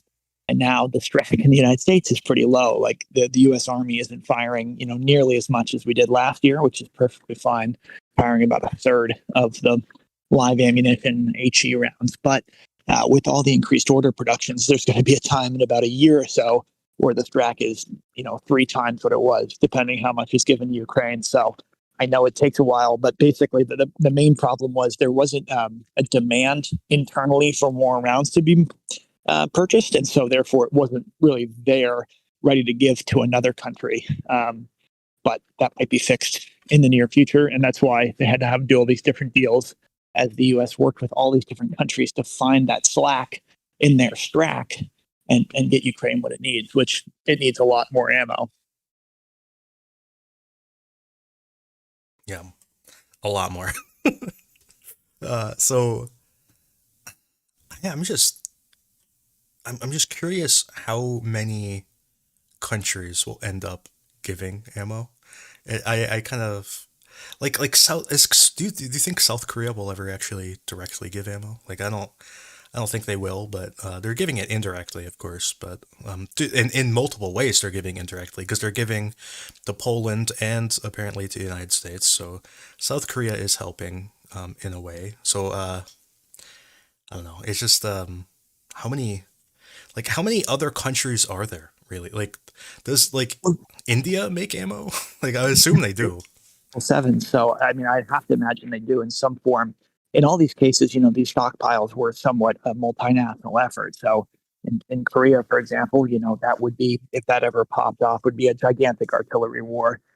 If you've ever seen the war games or war plans for that, it's pretty atrocious because North Korea has a crap ton of artillery. So, there's a joint stockpile. So, what I guess has been happening is, basically the U.S. looked at South Korea and said, hey, could you guys put more of your ammunition into here? We'll take some out. So the number stays, for a net, basically no net loss. And South Korea said, yeah, that's fine. Put in, 500,000 rounds into the stockpile. US takes out 500,000 and sends it to Ukraine. And that's kind of the thing that's been going on. So the numbers haven't really been going down, and these countries haven't been giving directly. It's still US ammo, but there comes a point in time where they still just need so much more. And that's why you see things like ammo from Sudan and ammo from Pakistan showing up in larger and larger numbers, or even ammo seized from Iran showing up. I mean, I don't think the Ukrainians care too much where it comes from as long as it gets there at the end of the day. Yeah, it is interesting watching Pakistan just like sell everything. They're like, okay, do you want to buy a tank? Do you want 50 tanks? We'll give you, how many tanks you want? Like, well, how much money you got? If you give us money, we'll give you anything you want. Please help us. I think it's, in that case, it might be I'd heard it was either the Brits or someone else buying it from, but yeah, I mean, this, people might look at it as war profiteering, but I think if you were on the receiving end of an invasion, you wouldn't really care as long as it was, functional. And that's why it's so encouraging to see countries like Finland, with the 152 towed guns that they've been giving, just come to light. There is a lot of other aid that we don't hear about, especially from Scandinavian countries. But that they really don't have the capacity to give the amounts that Ukraine needs. There's only very few countries, and I think we all know who those are. Yeah, the UAE. Yeah, if Qatar and Monaco really get on board, they could swing this thing. Yeah, I mean, the UAE has a lot of tanks, and they're all French. All these French tanks in the UAE. Man, it would be interesting if those tanks were available for Ukraine. If they could get just a whole bunch of Leclercs or whatever. Or they could get the HIMARS from Morocco. I know people were upset that other countries other than Ukraine were getting HIMARS, but unfortunately, that's just the way the cookie crumbles sometimes, people. Yeah, and what are they called? The big guns, the 8-inchers. Doesn't like isn't Turkey like scrapping them or whatever? They look There's only like 3 or 4 countries that still use the 203 millimeter, or anything larger than that. I don't know how much more. I haven't really seen a video of the 2S7s in Ukraine in a couple months. I don't know if they're completely out of ammo on both sides or they're just waiting. But yeah, that thing is not very supportable. I have heard from civilian sources, so that might not always be accurate. But they've been describing artillery shells that are bigger than normal hitting near them, and I whenever they say that, I wonder if it's a peon, because especially they were closer to Hulipole, and like they're saying that the shells were landing south of the city, not within city limits, like to the south, maybe closer to like Dorozhenyanka, and they're saying that they're, in their mind anyway, they were noticeably more boomy than a normal artillery shell. So I don't know. Oh, I bet I would trust the Ukrainians' perception on artillery sounds more than anyone else in the world. I think, unfortunately, at this point, I mean, maybe Constantine would be the one to ask. Did he see, while he was guarding these things in 2014 and 2015, some million rounds stockpiled somewhere that he can break out for the cause here? Do you need me to give the exact location where it's stocked? Actually, Ukraine managed those Spion and 203 millimeter rounds. They're not only in Ukraine. Poland had some. and there are some other countries that had them, and we got those secured from other countries. What Ukraine had, it was not. It's quite low numbers, but we got them imported.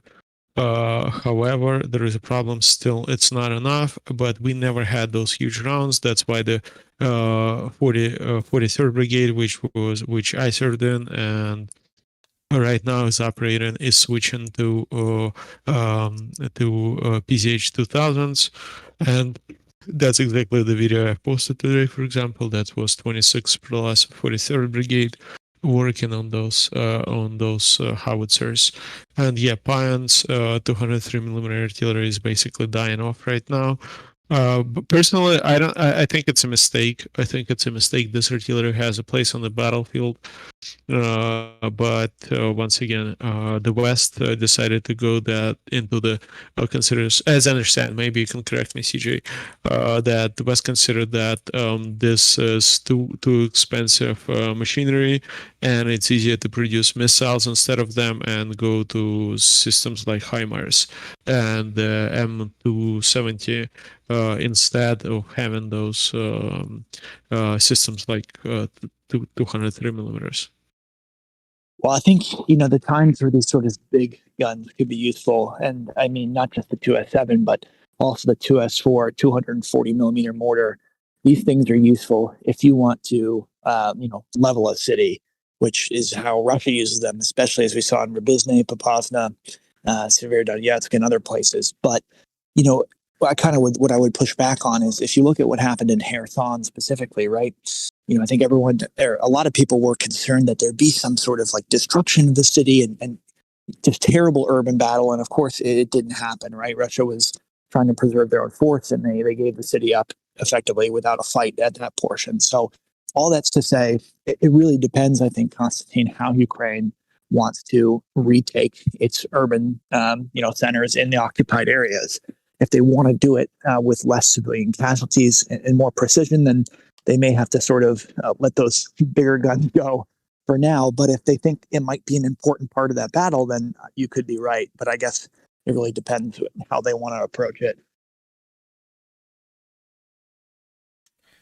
I like when I take out my crystal ball and I blow off the dust and I look into it, I see these big guns coming back in the future, mostly because of these new like the ramjet rounds, where you can shoot relatively low,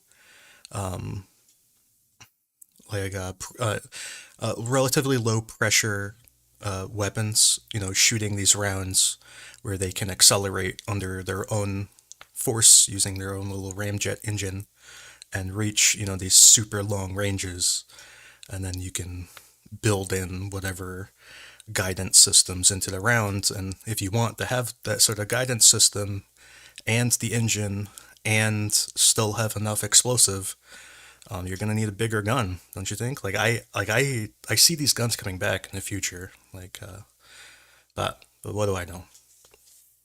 Well, there is a bunch of, if you really want to go down the artillery rabbit hole, there's a bunch of new and exciting rounds making their debut in 2030, including, Ramjet and a few other ones that are going to have these sort of incredible ranges. And so they were all designed around the 155, and the other related calibers. But all that's to say, in sort of thinking about, what kind of things Ukraine needs in the short term, it is probably best to think of things that the rest of the countries that support it are going to be using more and more in the future. So yes, people could probably help Poland or other countries that have the ability to make this ammo easily.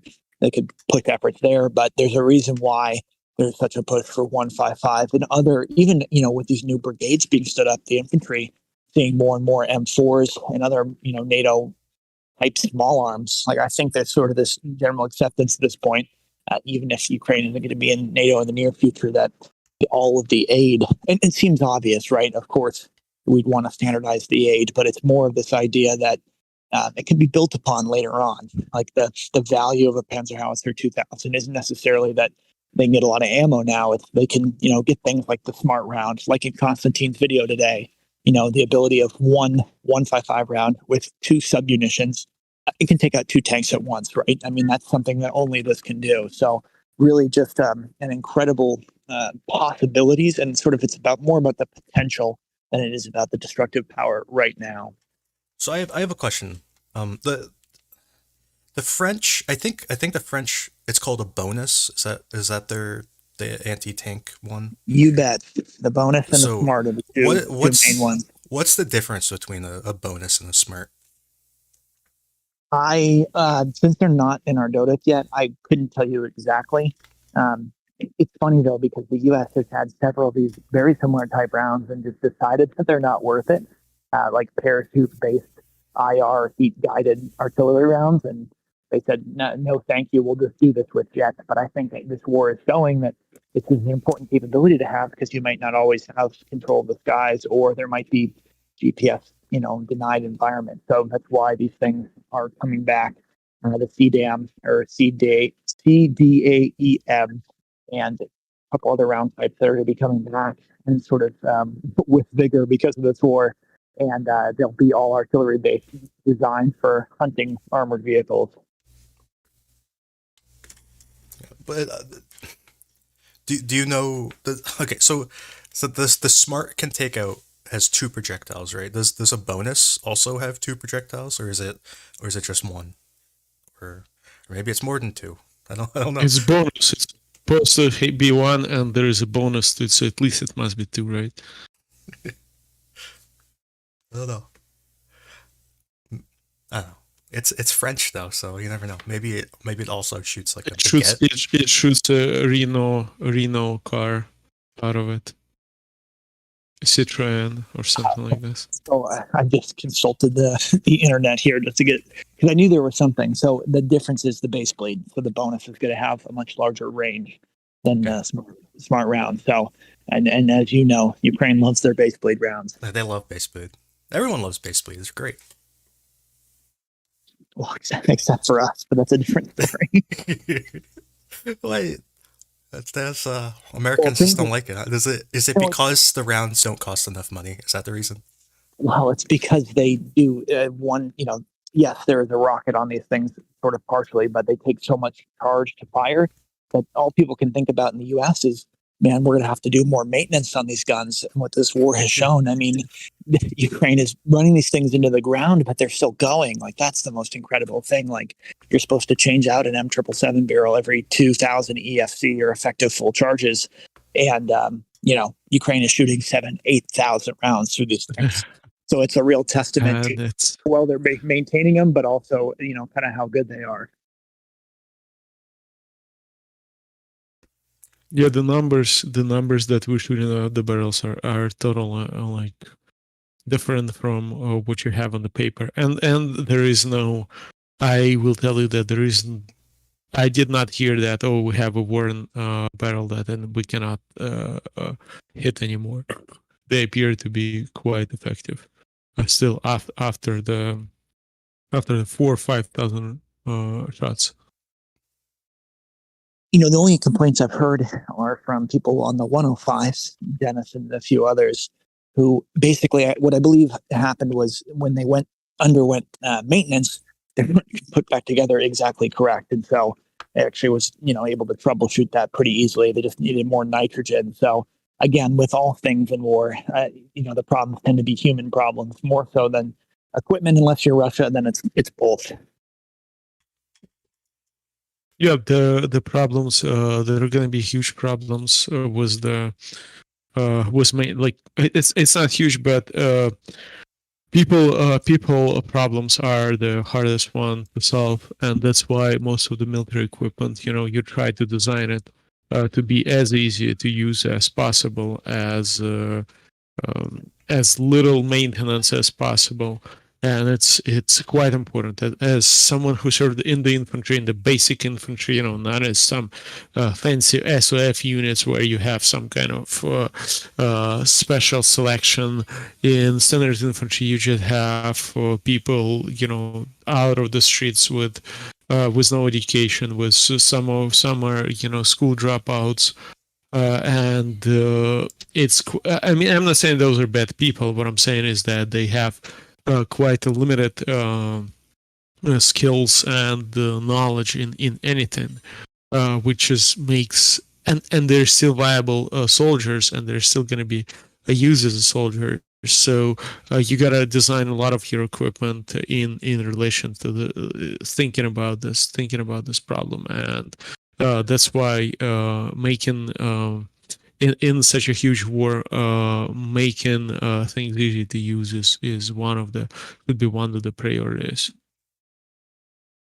Well, you just hit it on its head. And I'll tell you what, Constantine, I'm firing a couple XCal rounds on Wednesday. I'll let you know just how user friendly it really is.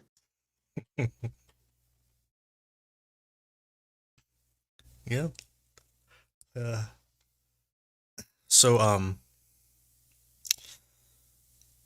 don't know if I can ask you about anyway the precision guidance kit for the 155.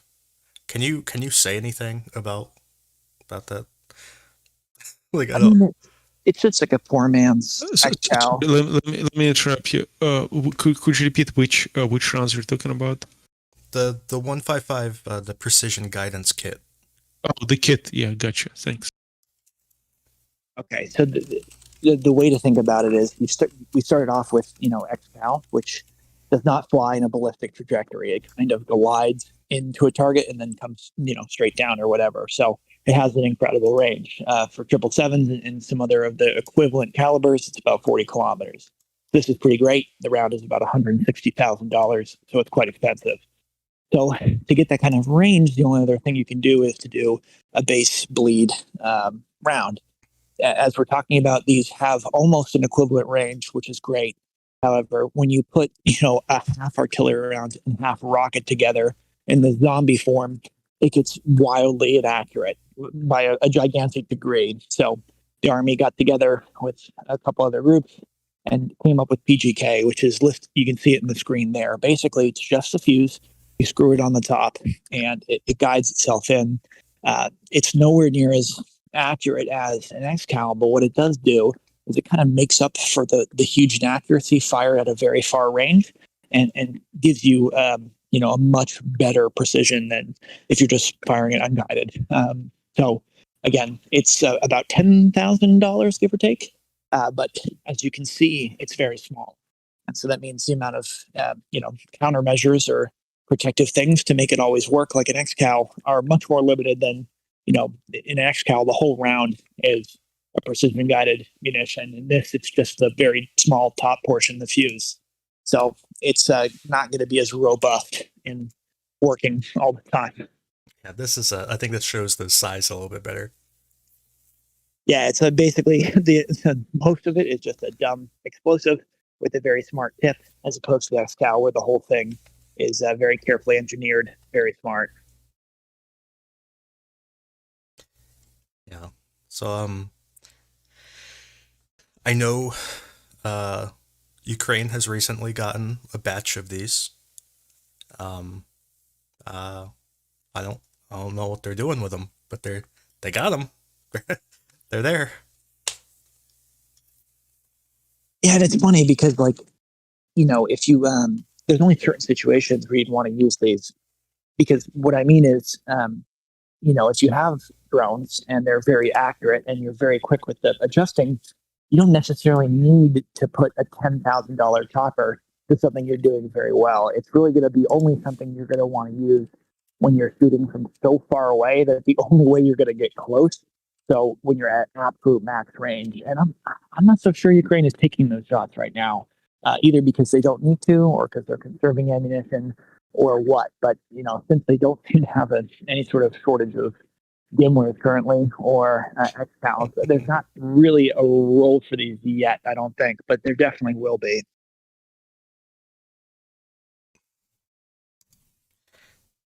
Yeah, and they have the weakness of being GPS guided. It's a strength and a weakness. It's accurate when it works, and when it doesn't work, it doesn't work. So, yeah. I think the main thing to understand with these PGK kits is it's basically for situations where you have a very limited time window to hit a target very far away. So you don't have all the bells and whistles associated with prepping XCal or something else. Say, like you see, basically you get word that there's a bunch of Russian tanks or people forming up for an attack, 30 kilometers away. You have no real shot of getting them necessarily with unguided artillery, and you don't necessarily want to use XCal because you might run out of time. So you throw a couple of these bad boys on, you kind of pray, and you could get some decent effects. But I think maybe the Russians, either because they don't have that many vehicles as compared to earlier on, or because they're so dispersed, they're just not really presenting themselves in a target that would make sense for these. Yeah, there's I'm curious because that you just made me think of something. There was a strike in an area that was somewhat interesting the other day. I think it was on Tuesday. Yeah, so it was right here. I wonder how far this is. Because they had, I think, 4 self-propelled guns in here, so it's about 20 miles. So do you think about 20 miles is a reasonable distance for this sort of thing? Let's see, is that about 35 kilometers? Trying to do the conversion in my head. Unfortunately, this Google app is only in miles. That's good. Hey, go America, right? USA number one. there's it's 32 kilometers. So yeah, it's like Okay, 32, yeah, 40, something like that. That would be pushing it for 777, but not so for a Caesar or Panzer howitzer or basically a L-52 caliber. So definitely within realm, unless it was XCal, in which case it definitely could be. Yeah. You said they hit 4 self-propelled guns? Yeah, there's they said that these 3 buildings, one of them stored ammo, and the other one, one of them stored ammo, one of them stored at least a few vehicles, and the other one I'm not sure. But they said that there was 4 self-propelled guns, and all of their ammo were destroyed. Damn, that's a very good strike. I mean, that's one of those things where you don't think it's under constant observation. You have a river in between you and the enemy. You can kind of get lulled into a false sense of complacency, and lo and behold, you're done. And I mean, you would know more about this area in terms of the drone operations. Is Ukraine flying that far away, or would this be something that was probably more than likely given by a human source on the ground? I don't know. I mean, I know Ukraine is using all sorts of drone assets here, and it's not just the commercial ones. They're using, like the military drones too. So those military drones, they might just be able to see that far. Like if, they Well, were. and that's people didn't realize with the TB2s, you could see 20, 30, 40 miles away. Obviously at those distances, it's pretty degraded if you're trying to get a grid, but basically, in this situation, you get reports that there's vehicles, you look very far away, and then you do what you just did, which is pull up on Google Maps, and then, talk with a couple other people with a, higher resolution satellites, which Washington Post confirmed that U.S. field artillery officers are doing for the Ukrainians for every strike. And give them the area. They come back with the grids. They punch it in, and that's all she wrote. So this was a pretty interesting strike. Just because its location is like so central to this like area, and it's so far inland. Because like all of these islands are contested as well, so it's not. So it's like I don't know. It's like it was just kind of an interesting strike. Well, especially if they're if they're misses, they're pretty new and they're very expensive and they're very difficult to replace. But I wonder why now. I mean, that's like one of those things where if they weren't, I know obviously Russia is shelling across the Dnipro constantly, but at the same time, it always does make me wonder what's coming. Yeah, I don't. I think I messaged you about this today, but there was the one Russian guy, the mill blogger guy. He was talking about his list of fears in the upcoming Ukrainian offensive, and his number one fear were how many boats Ukraine has gathered. I think it's like over 1,000 boats at this point. Um, and he's just sitting there wondering, like, well, why do you need 1,000 boats? Yeah, that's going to be very interesting when that day comes. Yeah, I know you sort of said earlier on there's not much going on, which is okay for a bit, that the things that are going on are not visible because it certainly doesn't mean that people aren't training for different courses of action, which, hopefully we see sometime in the summer. Yeah, and now and we're also seeing, Russia is bringing in their air power on the Dnipro River. They're dropping a lot of bombs. They're doing a lot of airstrikes. They're doing these are like this school and Ziemka. I can't talk right now. Whatever. I'm gonna stop trying. So anyway, this school was hit by a TV guided bomb or TV guided missile, whatever. I think it was a TV guided bomb. But and then this other like factory thing over here was hit by I think a glide bomb. Um, but they're bringing in lots of air power uh, and striking along the river. It just seems that Russia's scared. That's just kind of the impression that I'm getting. They're just unhappy and Well, it's also odd. Why wouldn't they just use artillery? They're presumably can fire from very far away. yeah. So yeah. Why wouldn't you use artillery to strike a building that's 3 blocks from the coast? I don't know. I mean, unless they're really concerned about counterfire, which, every time I hear a Russian talk about it, it sounds like they're just constantly worried they're going to get shot every time they shoot. Yeah, or maybe they just maybe they figured the target was so valuable they didn't want to like have warning. They just wanted to just blow it up, like because this is all like easily within mortar range too. So I mean, yeah, it's practically within ATGM range. I mean, honestly, if you wanted to take out a building on the other side of the river, you could take a javelin, if you're on the Ukrainian side, and take out the building on the other side pretty much with no problem, or a tow missile if you were Abu Tow. yeah, yeah. So and this isn't like a one-off thing. This is like a daily occurrence at this point.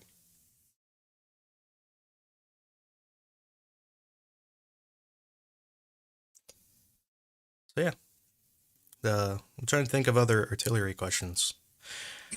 I got Oh, probably one more in me because I got about 1% battery, so I might get okay, counter fired here. okay. I have one question. I heard an artilleryman today tell me that he wants radios for detecting lancets. What do you think that means? What do you think a radio for detecting a drone means? Well, a radio, I guess that could mean two things. The first, probably most likely, is based on how they have their air defense set up. They have this sort of radio cell network where they can relay, but that's more for bigger missiles that are tracked for thousands of miles. Unless they mean, hey, I want a radio call when there's a Lancet nearby. It could also be because the Lancet is guided. When there's that radio signal comes close, some type of warning to say, hey, it's emitting on that frequency. That's probably more likely what it means, that there's just, hey, there's a Lancet in the AO, and either, hey, go back to the hide site under the net, or get in your vehicle, or if you're like moving, maybe just, I don't know, maybe ditch your gear, maybe not. Depends on the situation, obviously, but I guess you can never over communicate enough. So that's definitely very interesting. Yeah, he also said that they it all boils down to they're just scared of lancets. I think that's just what it boils down to. And I understand why.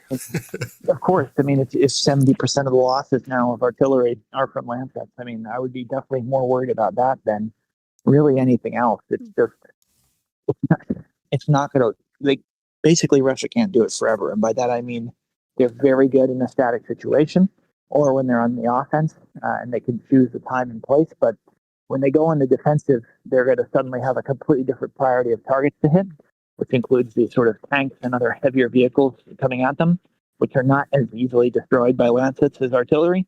And now they're in a situation where they can either try and go for those, like they see a Leopard or an Abrams or something, or they can, basically go in between, and now the artillery is massed on them. So it's definitely an effective strategy for now, but I guess I don't see it working forever, which is good news for Ukraine. Hey, I hope it starts failing soon. I mean, if they can just figure out how to jam them, then that would be best. Although I love everyone that's saying that every artillery piece needs an air defense thing with it. Like, I got it. It's not very feasible. I know we want to protect these things. Also, I think people need to realize that, while it's tragic that lives are lost in this, like, this is why Ukraine wanted 1,000 artillery pieces when they first requested it, and they wanted, 300 MLRS. These are the kind of numbers. There's going to be losses. It's, they're trying to plan ahead as much as possible, but the sooner they get more stuff, the sooner it'll be over. Yeah, I agree. So thank you for coming. Of course, I'll be back in a month. How about that? Yeah, that'd be fun. We could think of more artillery and also bizarre questions, and also hopefully balloon-based questions. And hopefully the counteroffensive is started by then. Maybe not, but maybe. Maybe. I kind of think it won't be, but maybe. Maybe they'll have crossed the Dnipro by then. Who knows? Bridge too far. We can only hope. Thank you for having me. Right. See you later. And thank you to everyone who has been listening. I hope you enjoyed it, and I hope you learned something. And I don't know if Constantine's still here. He might have muted himself again. I don't know. But thank you. I Everybody. tried to talk, but you have such a beautiful conversation. It's impossible to interrupt you too. Well, thank you. All right, so I'm gonna end the stream now. Thank you, everybody. Goodbye.